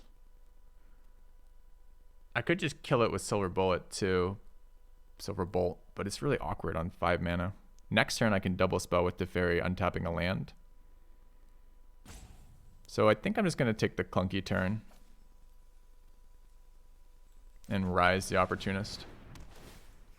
I feel like if I don't give him an answer to Teferi, he's going to lose here. So let's try that. The counterspell would have been nice there too, but I can't hold it up really. So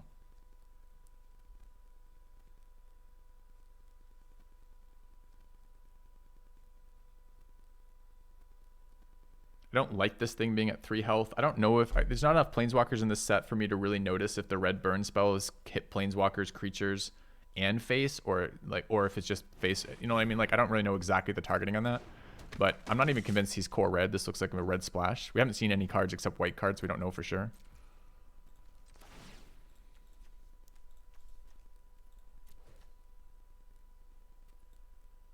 I do need second white source. I just don't really need it this instant.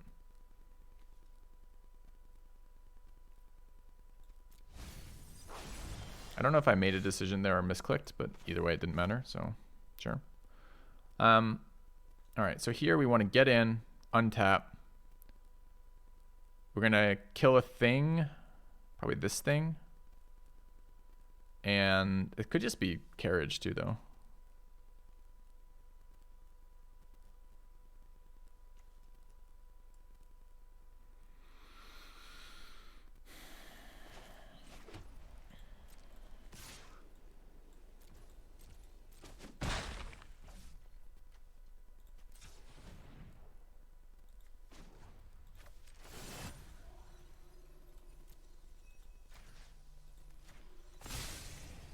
Don't worry. It's only a little mischief. Double scries with that.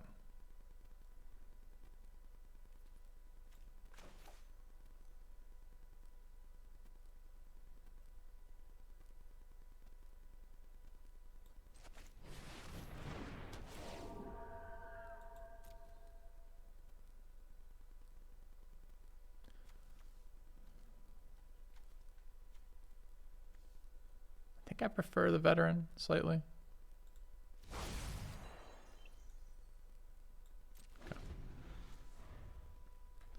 No, there's no. I just always call it Rise.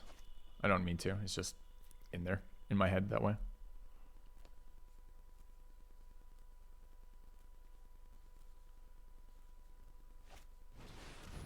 That kills Planeswalkers.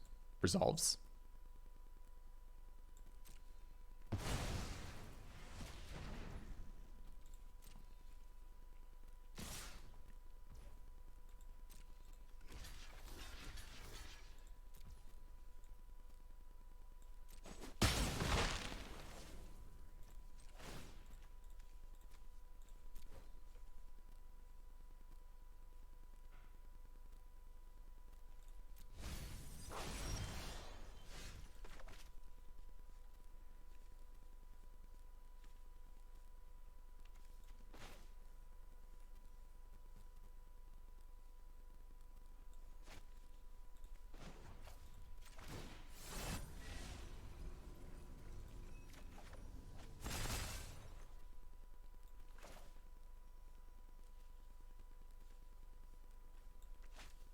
could hide this by... I could play out this. Hide the fact I have the counter by keeping the Abomination there.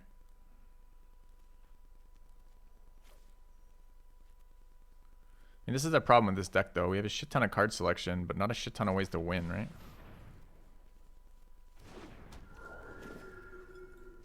I think here I do prefer Counterspell up to anything else.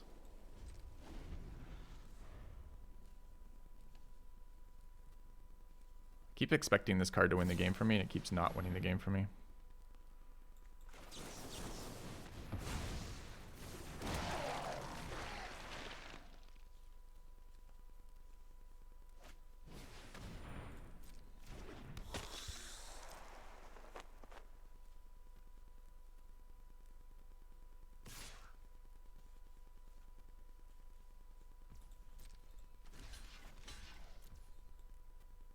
What is that attack? They just waste everyone's time. You're tapped out.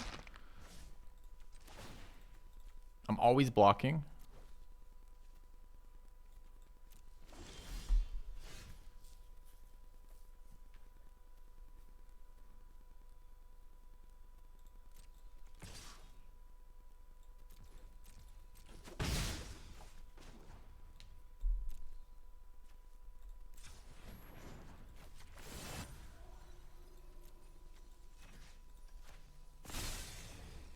Second here, a second there.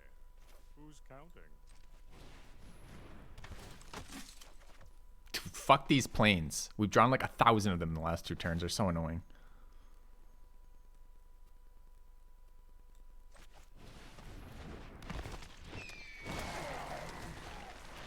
Guess this way I can hold up Silverbolt.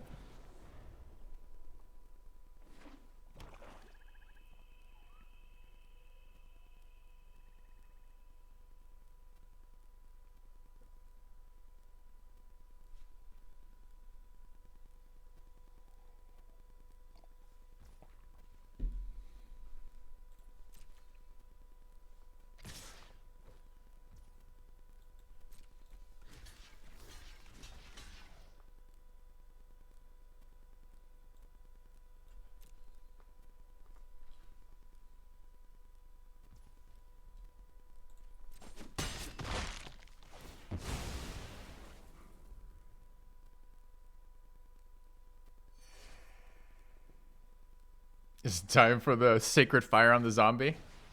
No? Okay.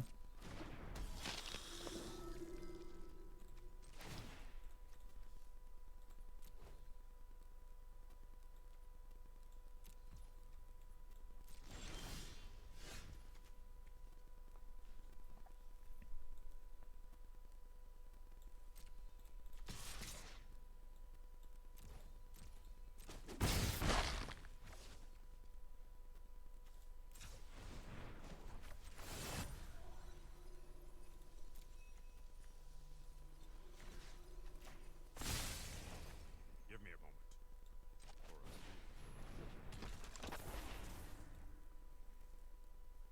Okay, I'm gonna fucking ult this Teferi because it's not doing anything when I'm not ulting it. So I'm not sure it's gonna do anything if I do ult it. Like read that emblem. That emblem doesn't do anything. I kind of forgot he had this card. It's a clear note. This is clearly not what I wanted to do.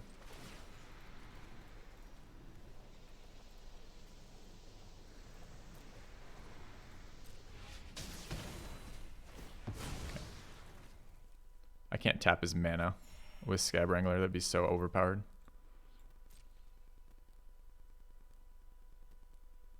I can tap his mana on my turn, yes, and his creatures on my turn. But is there some point to doing that I'm not aware of? Because they untap. I mean, I can Alpha Strike with it, I guess. Dude, I didn't scry because I forgot. Fuck. I mean, I've got a Lysa in here somewhere. We're not ever going to get there because reasons, but...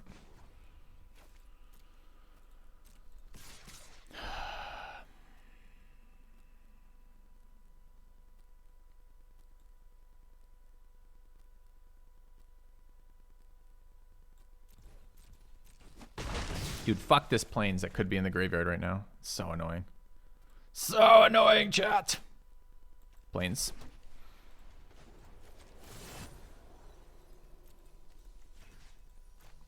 So 12 turns of my Planeswalker doing nothing. Opponent's still fine.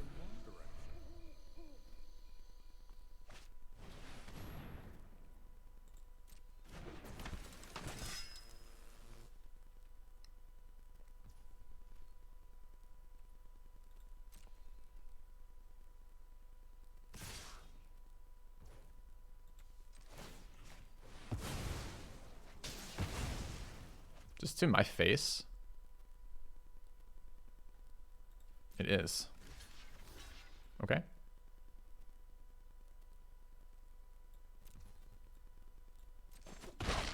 I take 3. Sure. You get a Bat Whisper.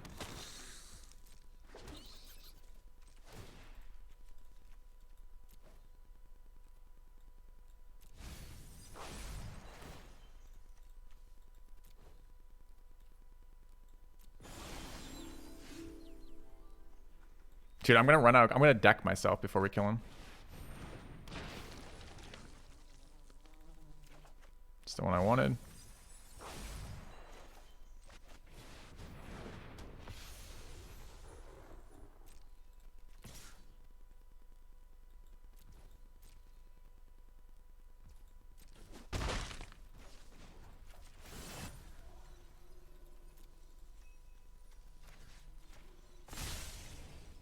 Second here, second there. 10 cards left. Opponent's at 14. Never didn't have it, opponent. Nicely done. I'm out of threats.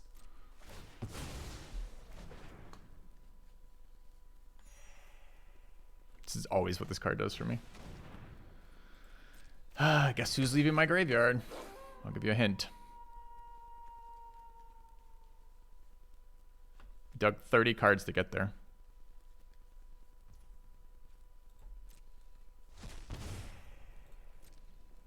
Yeah, this is what I was afraid of with this deck too. Like, what the fuck does this deck do is the problem.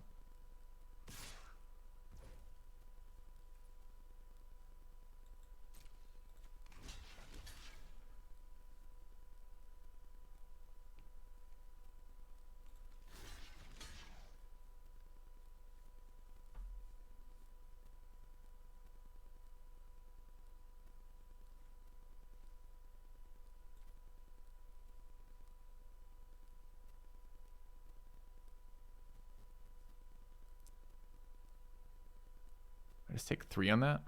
I could trade, but I don't think I can kill him if I lose anything else here. So I think we're just going to take 3 on the Teferi. I'll show you how it's done. Can I even afford to scry anymore? Surveil, I mean.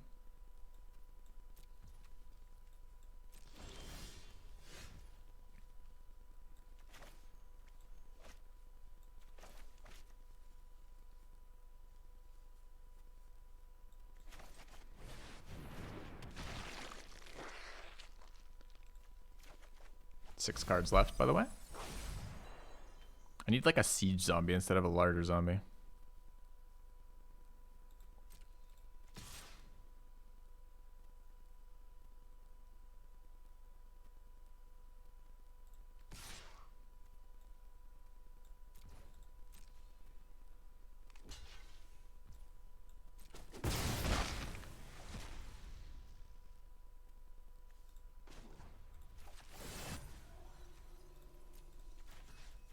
I know we wanted Planeswalkers reasonable and limited, and maybe this is a reasonable Planeswalker and limited, but the moment this Planeswalker feels like it does nothing.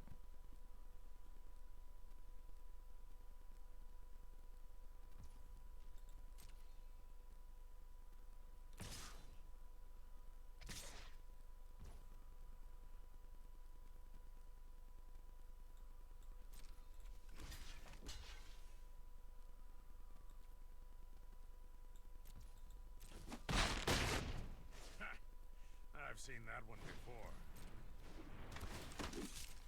No, the ult doesn't do anything. The ult draws me cards, which is going to kill me.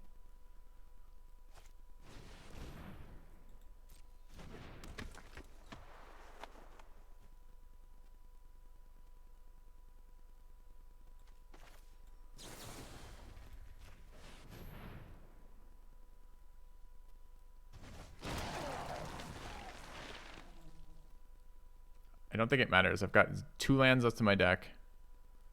I can't, I mean, doesn't matter. I mean, we've been winning this game for so long that we lost the game.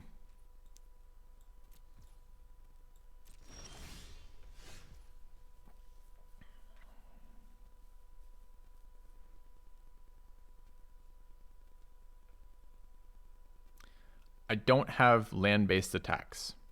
This is ward discard a card. So I could kill this, which is reasonable. But if he attacks, then he eats this, so I can't. I have to draw a land, basically, to discard a land to the ward. What can I hit with Right, though? Like, Right hasn't had a target all game that's mattered. There's been nothing. I mean, maybe I should have hit the fucking 1/1 bat token.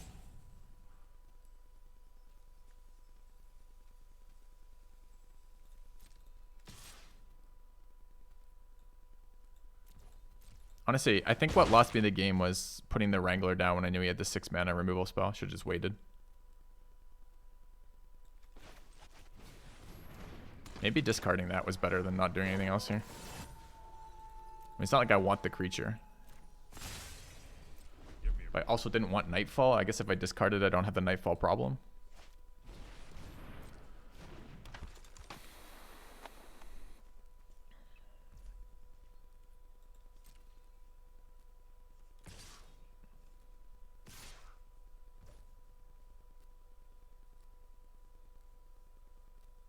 Guess we're letting Teferi die.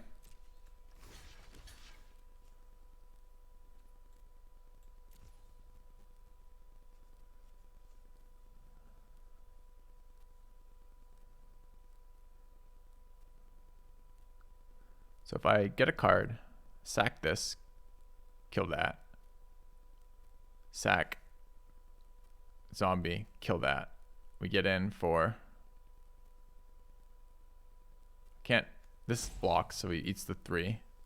1 zombie down, we're at 4. 1 zombie down is 3 blocked there. We get in for 2, 8. So unexciting, man.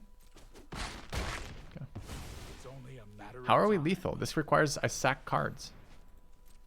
Okay. Alright, opponent. Alright.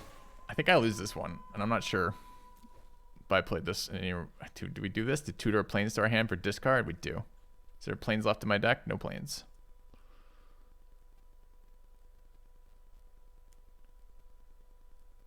I could discard it, I suppose.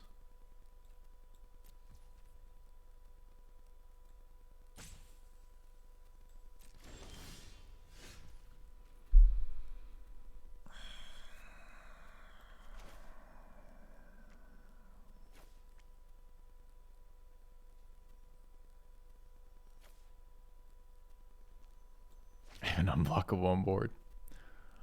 Yeah, I guess that's true. Is it worth waiting for? I guess we could sack zombies instead. Like, this card can give me lifelink, maybe attack in a minute.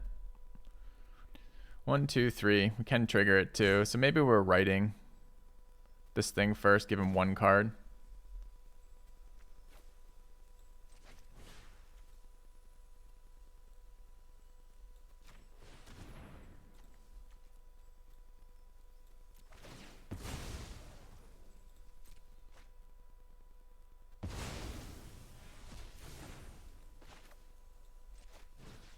Oh, I can't discard anymore if I do that, though, and this attacks. Fuck!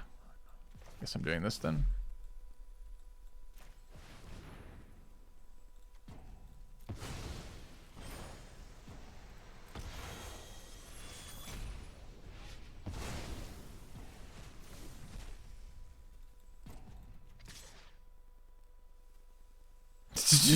Is not an optional effect.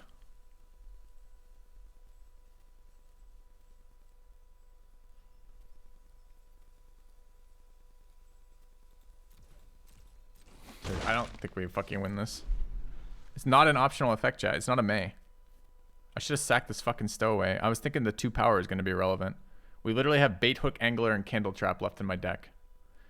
And honestly there, I was thinking, the play that I worked through in my head was like, oh, we're going to resolve the farmhand.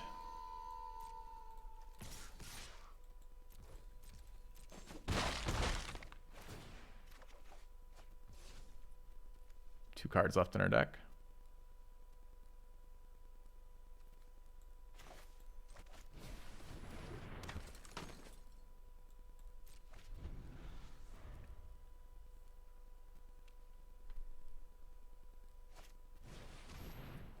heals him, by the way.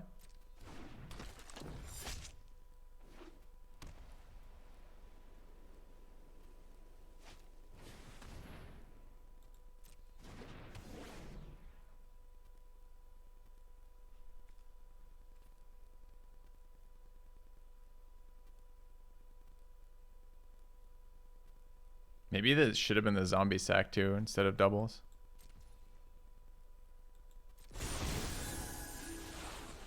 It was a double spell for him. We lose 1 damage. All my attackers are 2 power. I don't think that changes anything. He's dead right here, right? So we go Candle Trap, you.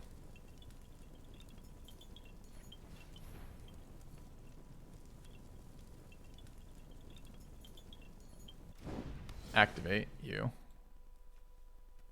Wait, how can I want to activate it. 1, 2, 3. Coven, go.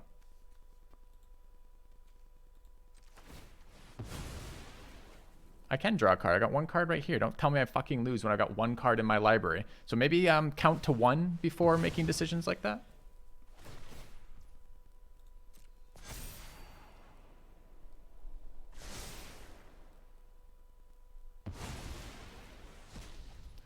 All right, so he blocks. We got 3 attackers. He blocks 3, 2, 2.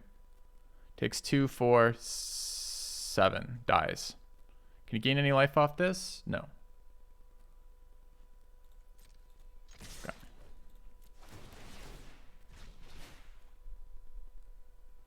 Oh, you're asking about something else? Okay, I thought Sir Orange was telling me that I was gonna die from drawing here.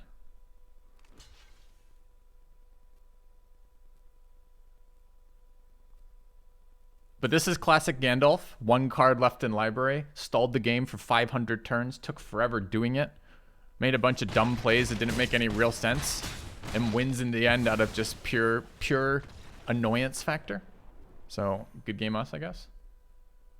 My apologies if I was snapping at someone in chat for something that they weren't saying.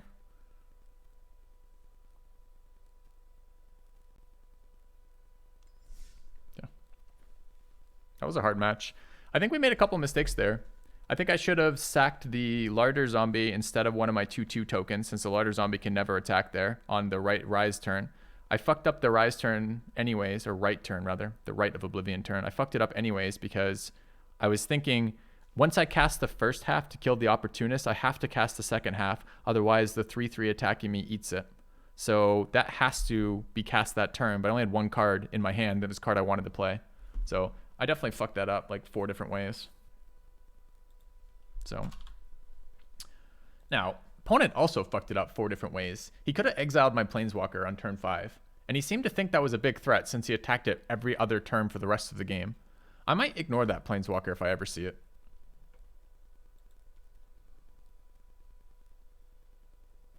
A new subscriber. Come, steel yourself. We are building an army. Did you just give 50 subs? Holy shit. Thank you very much, Greenzer. I really appreciate it, especially since I think I was just yelling at you.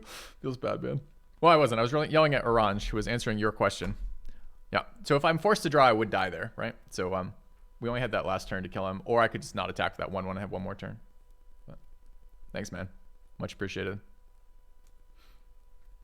Time to abuse chat some more. Look, I feel like I fulfill a niche market in on Twitch. Many people go to a Twitch stream to, you know, share an experience with their favorite streamer, to lighten the day's load, to relax and chill out in a supportive environment where all opinions, no matter how stupid, are equally well accepted. Not in this channel.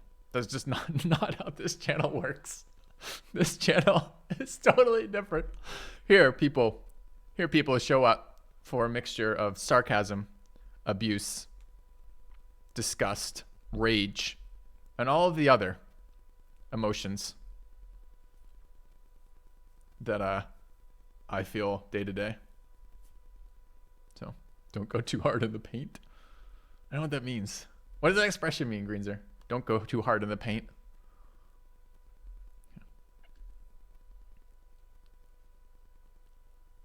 It's a basketball term. I never played basketball. So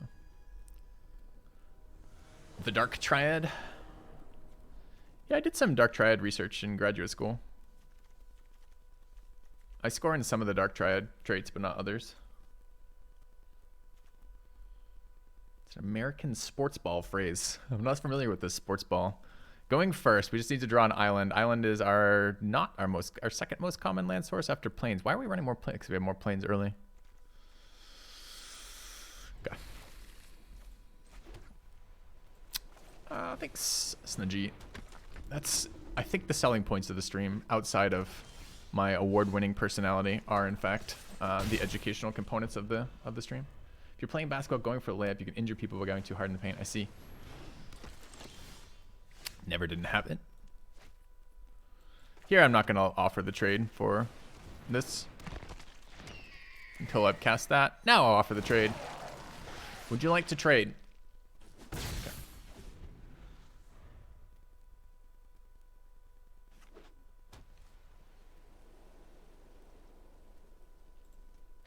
Block.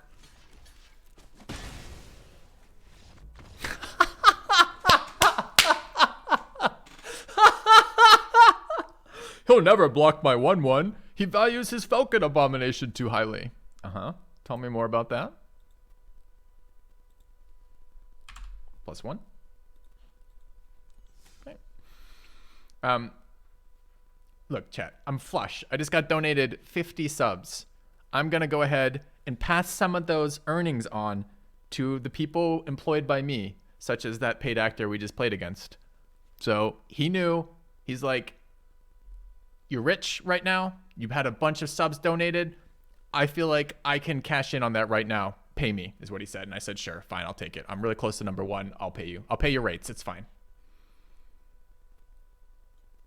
Did the guy make a mistake? He bluff attacked with the 1/1, and I blocked it, and then he conceded immediately out of shame for being caught in his bluff, which I think is really what should happen. If your bluff gets called, you should like sheepishly look at it and be like, and then concede, which is what he did. We just don't have the webcam on him.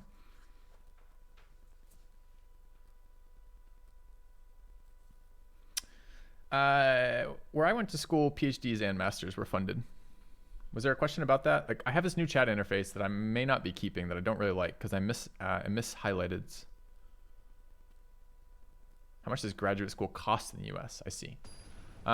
It depends is the answer. It depends on the programs you're going to. I had a fluoride for my graduate school, which is a stipend and a tuition waiver. Although you still pay fucking school semester fees, which are pretty brutal. This hand kind of sucks. Does it matter which color we play first? Nope. Okay. I think he accidentally attacked. It's possible. Where were you last turn, you little bastard?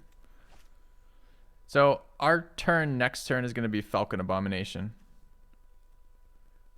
I don't need the lighter zombie on the empty board. Although if I do have lighter zombie resolve, we can start scrying, and it is a blocker. I think it's better than key here. Because it's going to be lighter zombie, go back, Falcon Abomination, scry, our turn, attack with Falcon Abomination. That discounts the search party captain. I think he can wait. So I think, as annoying as this is, this becomes larger zombie. Okay.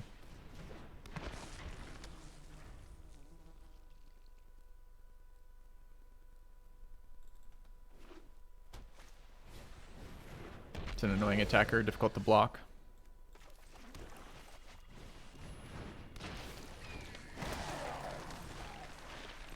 Okay.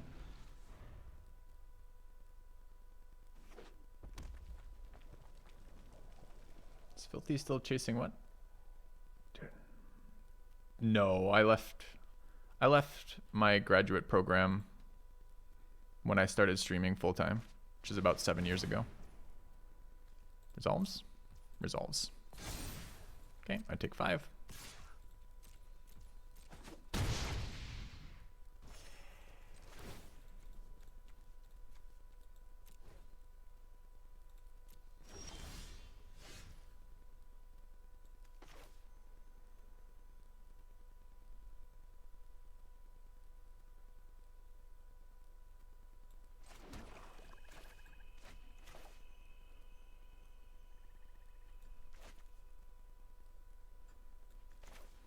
It's just so clunky. I have no graveyard hate though, so I'm gonna have to deal with that sooner or later. I can't deal with the 3/5 on this board. This doesn't do anything useful like unsummon, right? No, of course not. Alright.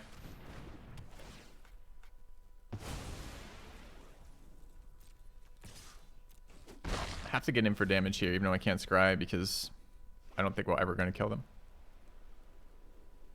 I mean, actually, I thought it was 5 for the flashback. Maybe I should have let it resolve, taken the next like 7 to face, and then been in good shape.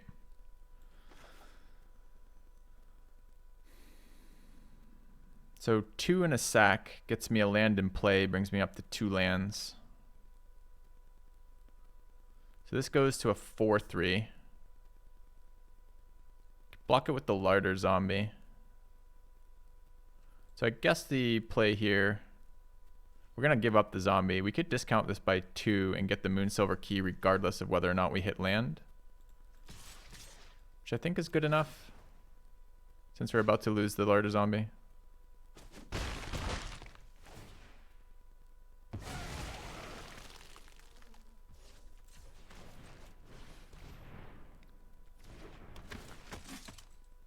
Did get land here. So now we play land, play key.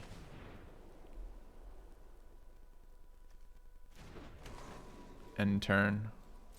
Get an island off the key in a minute. Commando. Okay.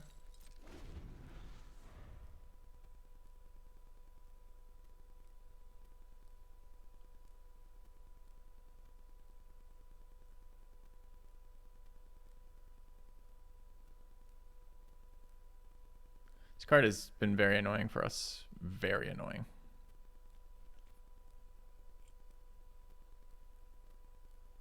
Anyways, I think I've been streaming for 7 years now or something, or 6 years now.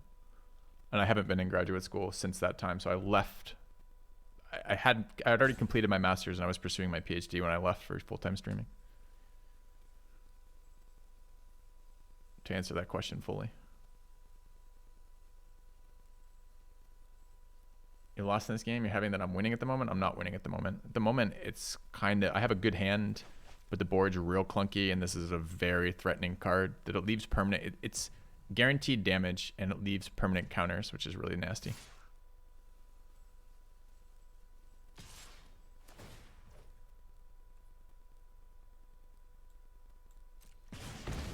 It's a really weird attack.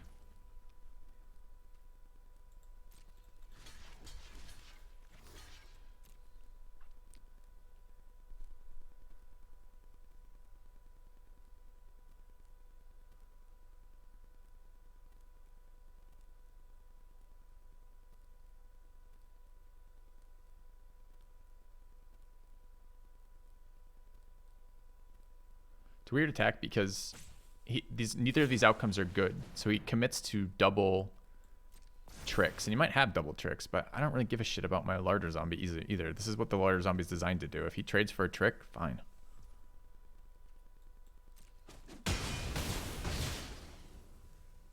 Oh, that annoyingly gives trample as well. There's like 25 tramples.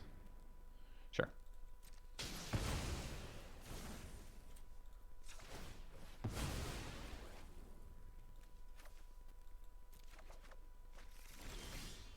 Perfect. Good draw. All right. So this is Lysa on an empty board.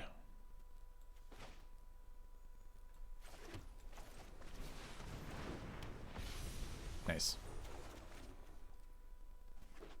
Hope he doesn't have 5 mana removal in his hand. He's got 2 cards left. It's been full of pump spells and interaction and a couple low cost creatures.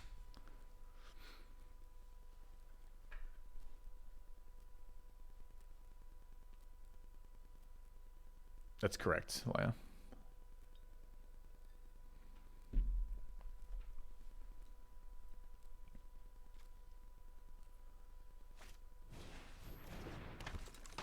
It's a good start.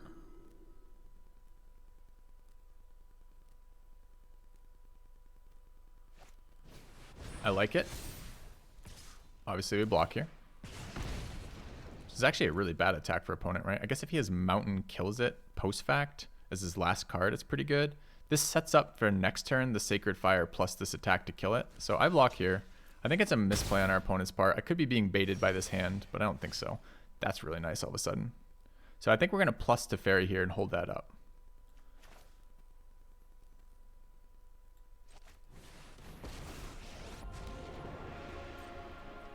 Innistrad has been through enough. It needs our help.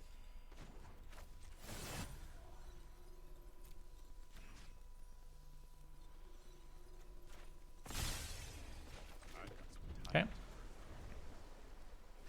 So now I have a Vigilant Lifelinker. I've just gained 8 life off of it. The attack was a mistake from them. Their thought is I'm not going to block, and that doesn't make any sense. So he got his 6th land. He's got the combat trick on there. He should attack the Planeswalker here, I think. But I'm going to block anyway, so I don't give a fuck. Because that really seems good.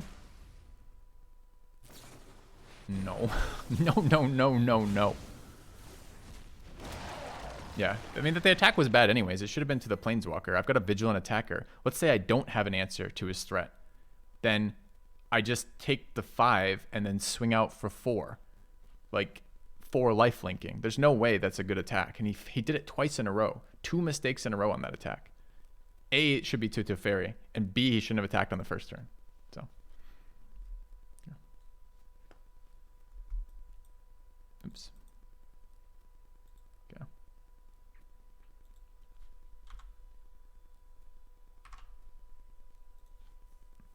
Counterspell was really nice pickup though there, for sure. Top 5, good call, good call. All right, mods, please do not let me forget. We got a couple hours still. 2 p.m. my time. We're doing sponsored content with Norton Gaming, which is gonna be Magic content, so it's gonna be pretty standard. We're gonna give out some freebie stuff, talk about a product. It'll be good. Be an hour of that. Top 5. That starts at 2. All right, how's his hand? Hand's fine. Yeah. I'm number 1 in your heart. That's good. That's good. What's the publicity like being number 1 in your heart? Is it good for my overall rating?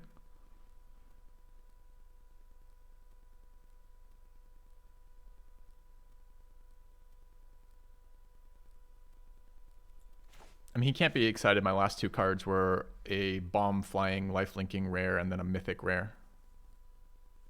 Planeswalker. Although I'm still not convinced that Planeswalker does anything. I get exposure bucks and number 1 salt. Fantastic. Yeah, number 4. Lockdown in. Number 4. I haven't been number 1 on the mythic ladder. And I actually don't think it's a very relevant achievement, but we're so close. I kind of want one. I kind of want to have it at least once. So we'll see. We'll see.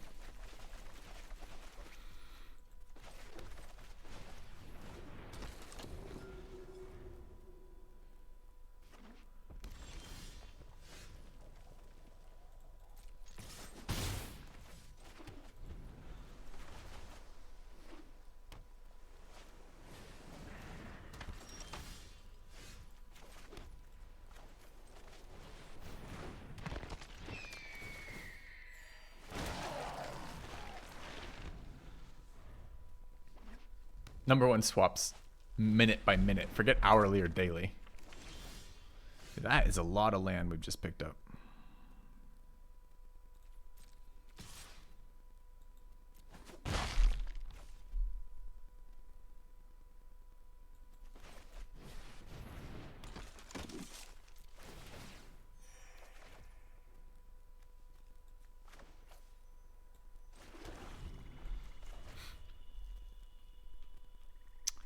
I was debating holding up flip the switch there.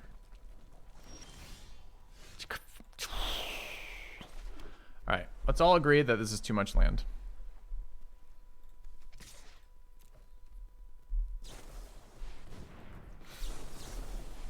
They always have it. It's a fucking uncommon, and it's like every blue player has this card.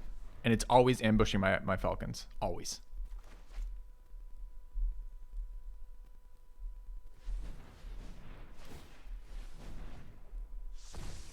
You completed full set ×4. I don't get gems when I pick mythic or rare in best of 3.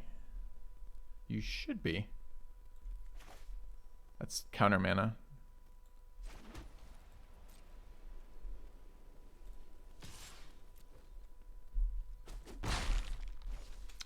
Could run Abomination to eat the counter over Phantom Carriage. I don't really want Carriage getting countered, so I think I'm going to. I could also pass. Okay, not counter apparently.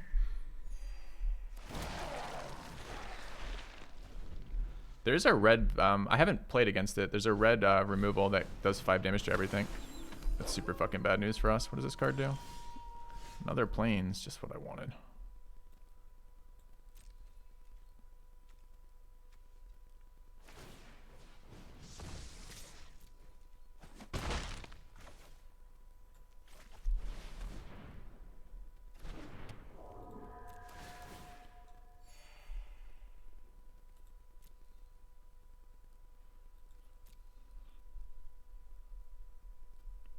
Blue-red doesn't have great ways to eat things out of my graveyard. I think bringing the removal to hand is better than bringing the 1/2 flyer.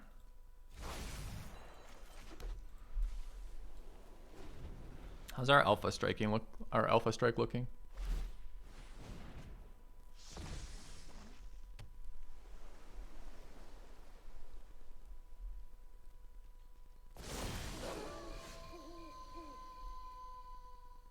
So I get in for 8 this turn. I do have the ability to Candle Trap here. So I think we're going to start by Candle Trapping the Castaway, the 4/4 maybe? I don't know. I guess they eat either way.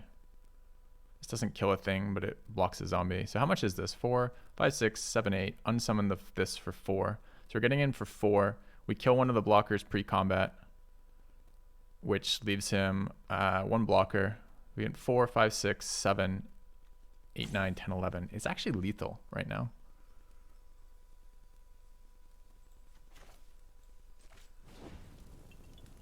They're both exile effects. I think I'll exile the 4/4 for now.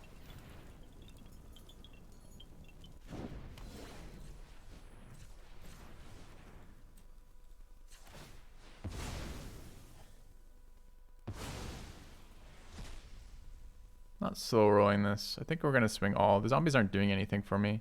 The cost here is he eats the 1/1. That's the cost. I can recast it. Not worried about it.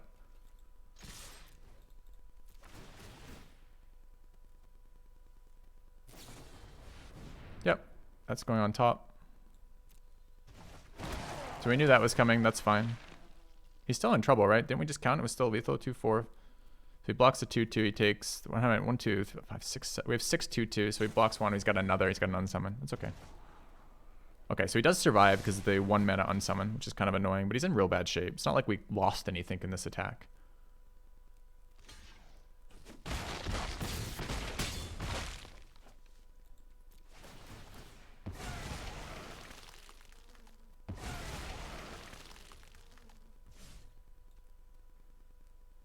Okay.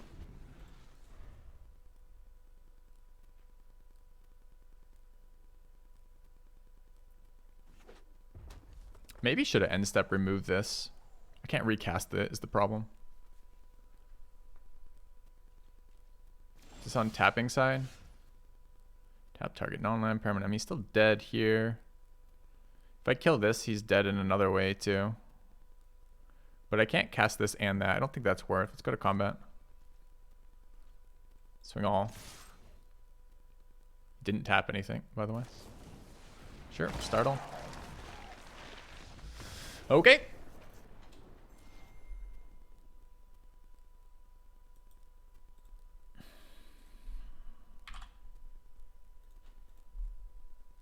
We won from number 4.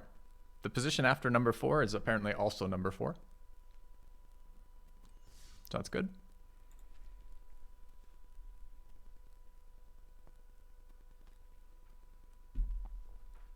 Thoughts on the current set? It is so much better than last set. It's not even, it's a night and day compared to last set. Haha, see what I did there? So yeah, I like it more.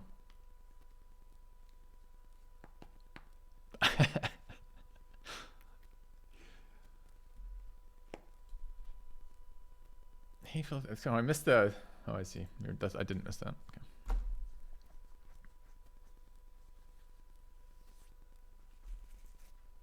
Top banter, thanks. I'm channeling Croakies right now, for sure.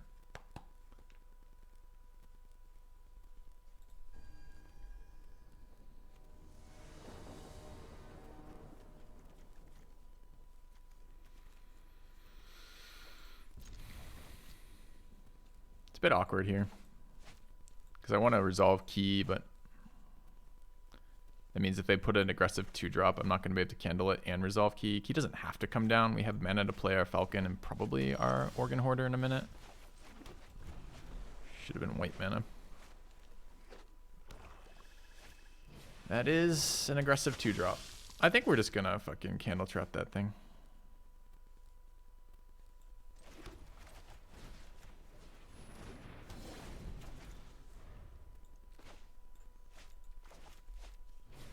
I wish I had handled. I haven't even seen this card. It's a mythic red rare with haste. What does it do? When it enters the battlefield, you may pay 3 any number of times. When you do, put that many +1/+1 counters on, exile that many target instant or sorcery cards, mana of 3 or less, and copy them. You may cast any number. Okay, so this has already done its thing. Okay. But red black zombies is what beat me yesterday in the tournament, and it's really fucking nasty if they hit the bombs on it. And this. It's not even the bombs, it's the synergies. The +1/+1 counter girl is just fucking nasty. The socialite. I block this every time.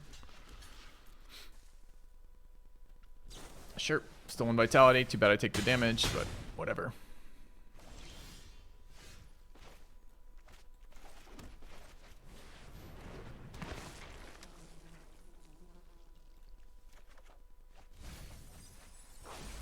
That's a pretty good hit for us.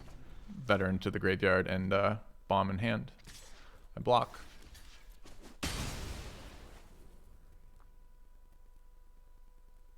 Now, I don't even know if I want. I was gonna say I don't know if I want that in the graveyard for exactly that reason, but so here I like. All right, it goes Key. You have returned.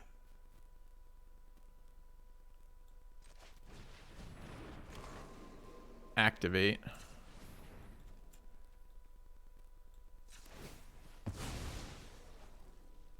Swamp.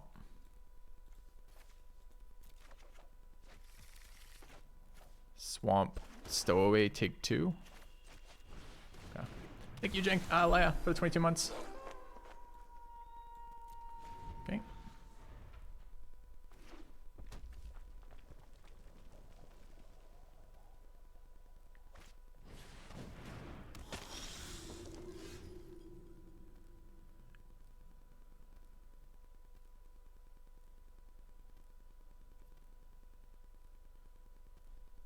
So we go combat.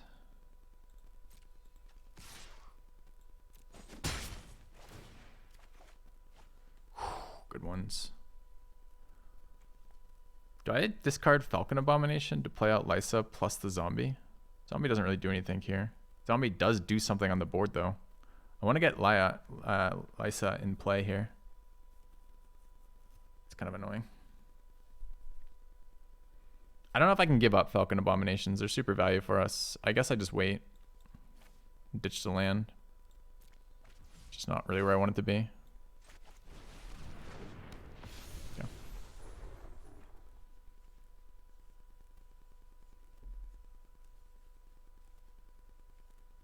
Here it's very unlikely I'm going to block. Since I will get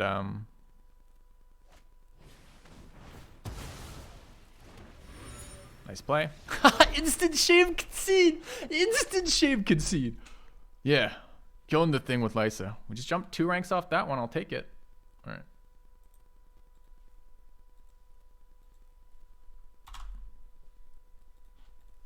God. Greenzer, I appreciate you funding today's rise to #1. Or #2 anyways. Each of the paid actors gets us closer. Okay.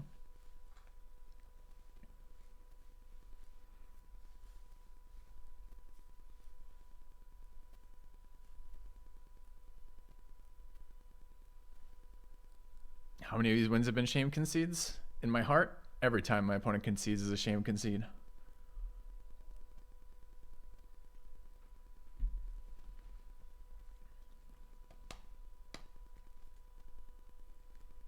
Top 2 drafter. Going for 1. I guess that's a good stream title too, huh?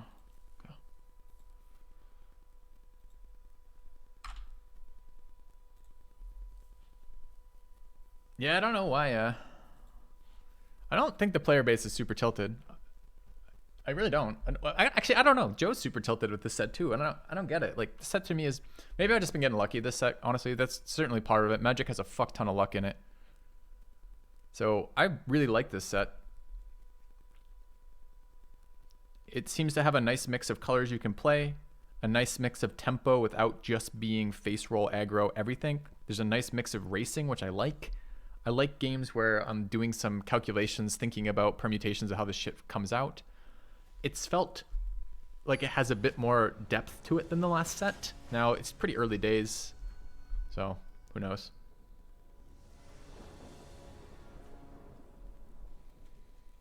This is not a good hand going second. I mean, we're not getting rid of it. We have white and blue mana, but...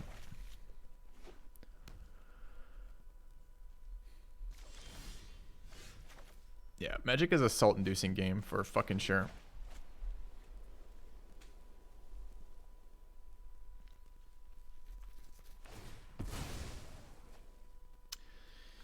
I wish they implemented ranked drafting for sure, so that you were playing against the pods or drafting against people of similar rank, so that not everyone had fucking bomb decks. But dude, we really did not want to keep a 3-lander and draw 2 lands of the same colors right off the bat. This is not how we want to start our game.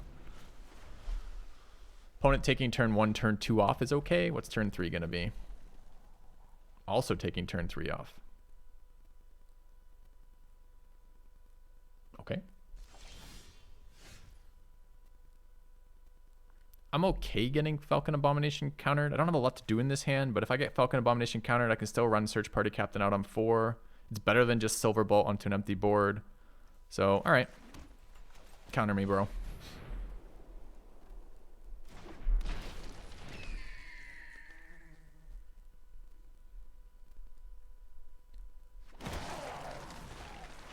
I like sets where I can splash. Last set was like fucking impossible to splash. This set is hard to splash, but not impossible.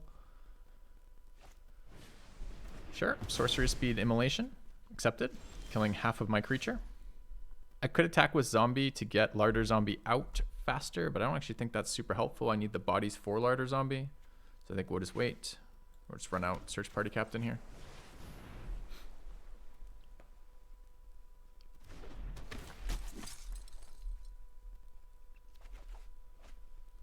Another Plains, exactly what I needed. Thanks for that, deck. Another Plains. Well, ask and you shall receive, I guess.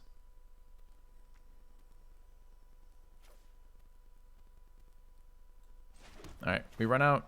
Dude, I want to scry more than I want to do anything else right here. Do I give up 2 damage to scry here? I don't think so.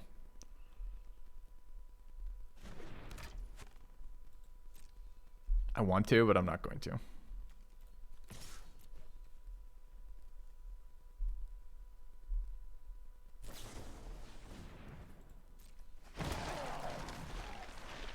Now I wish I had.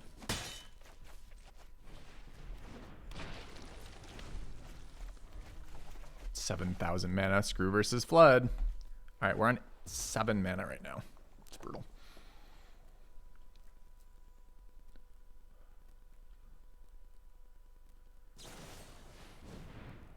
Resolves.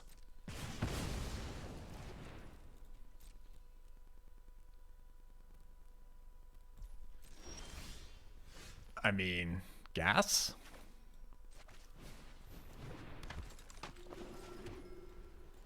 Honestly, any creature there allows me to start selecting off the top, so I don't care. That's A-okay.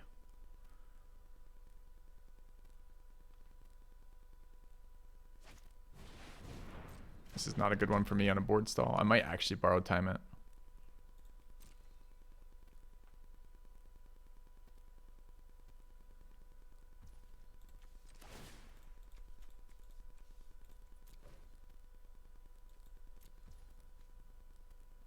Can't convert it. It's just a 1/1 right now. It's still okay. Thins the deck.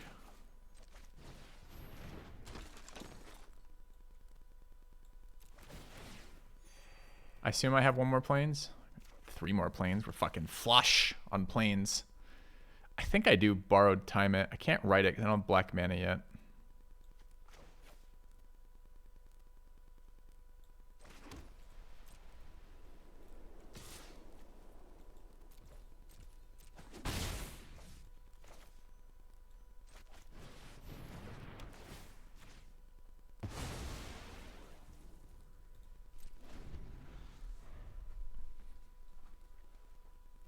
Come on, zombie, get me here. Get me here. Card select. Let's go.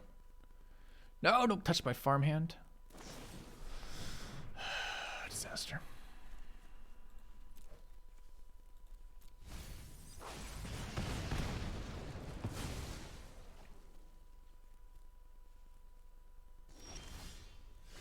Could have upkeep scryed. I gotta remember it's there.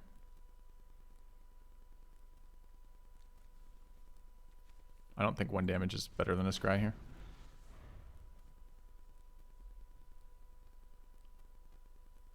Could be a very reactive hand. If he's blue-red spells, it might just be full reactive stuff, Flame Dance. So he's not really interested in killing these.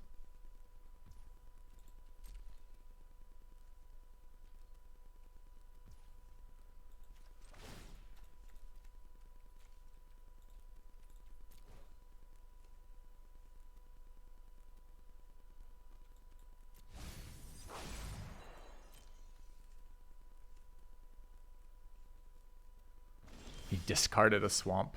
So his blue is a splash color and he's got a handful of black cards.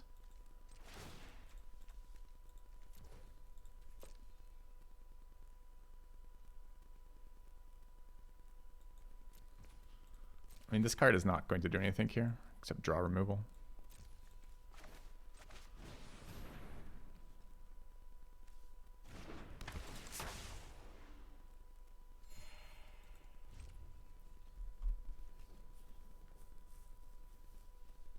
Dude, we're halfway through our deck.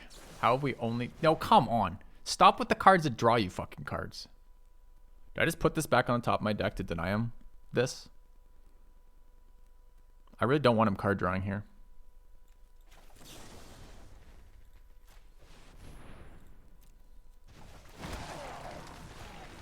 Like, denies myself card draw too. But, I don't know. I don't mind another zombie body for scrying. There's the swamps. Fuck! Okay.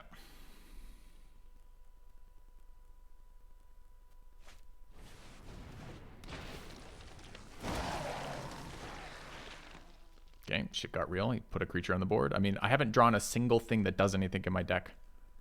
So.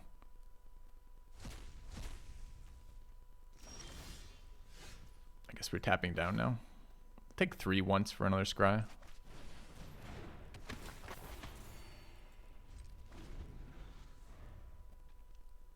But now he's unlocked his whole hand. If he's been discarding with this, I mean...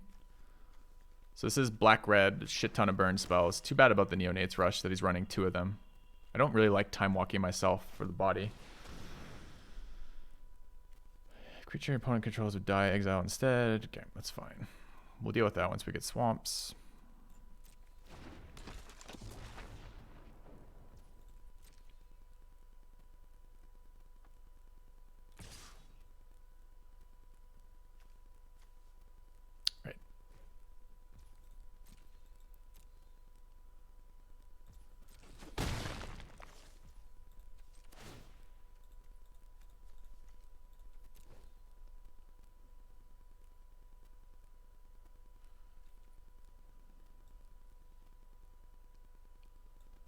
That's gas.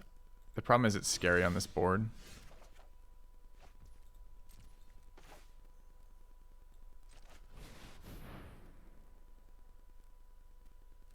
It's also scary with fucking red mana. So if he burns it and then he gets to take it back. I need to draw black mana here and I don't want to have to give up to fairy for it.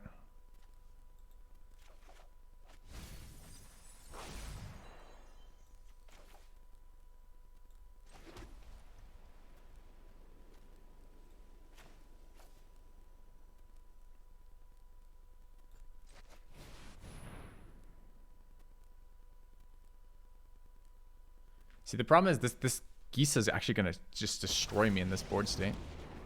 I guess there's Decayed tokens, which is a little bit better, but they're still... Complex plan. Let's improvise. Do I think it survives around? I really don't think it survives around. I kind of want the value off. I'm down to 16 cards, though, so we haven't drawn anything that does anything for 20 draw steps.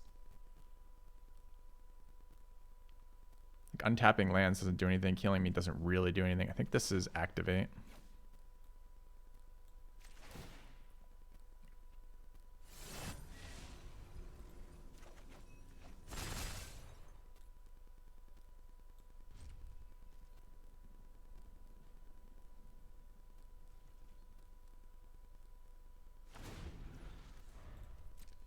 Really glad he didn't kill something at the end of his turn.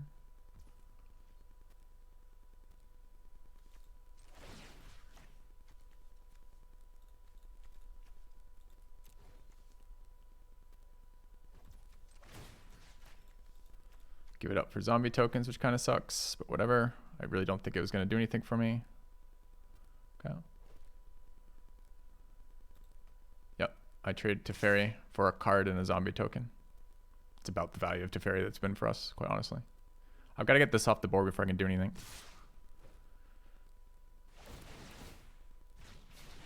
Okay. Upkeep stop. Yeah, probably worth an upkeep stop. Now what?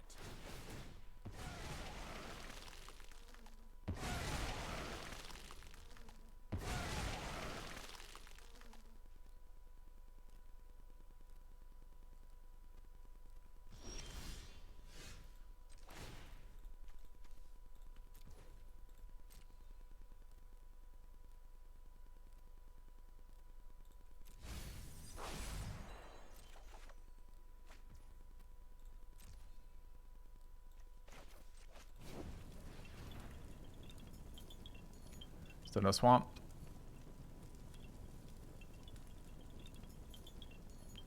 Could kill my 3 toughness thing in response. And then get it back. Fuck off. Fuck off.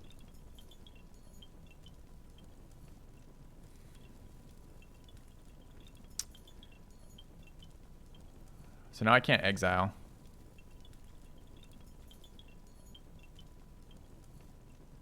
I mean, I can't play around that because I just don't have any resources this game.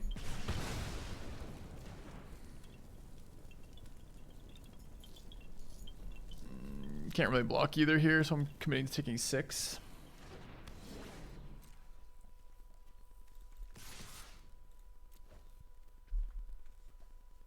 God, this has been such a bad game for us. Like, we just can't get the cards that work together to actually show up. We have 3 black sources. They're all in the bottom third of our deck. He hasn't played a single card. Silverbolt hits. He's played a card that counters our card. He keeps instant speed shit that's better than the answers we have. Like, this is just super bad news for us.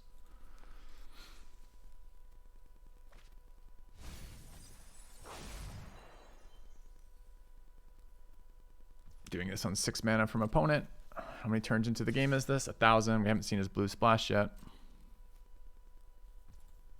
I mean, he's only got 6 lands at 35 or 25 cards through his deck. It seems kind of wild to me. I can kill this, kill it now. Mana wise, I probably should. I mean, it could very well be bait, but I can't handle another attacker on the board anyways, so I guess I'm gonna just fucking execute it.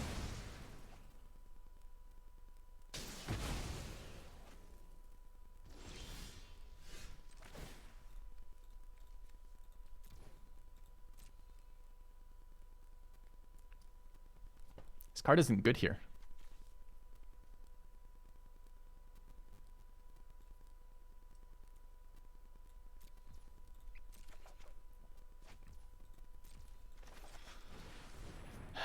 But a creature is, I can tap the zombie to not take the damage. It's another 1 power, it doesn't do anything. These cards are still dead in my hand without my splash.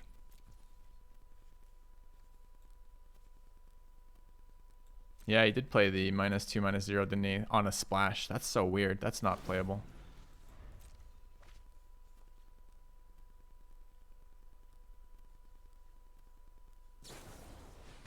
Why wouldn't you do that on my turn so you could get it back on your beginning of your turn?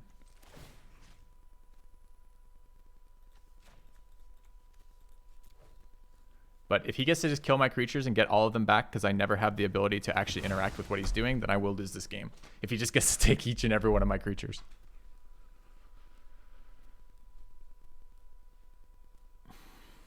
Super frustrating right now.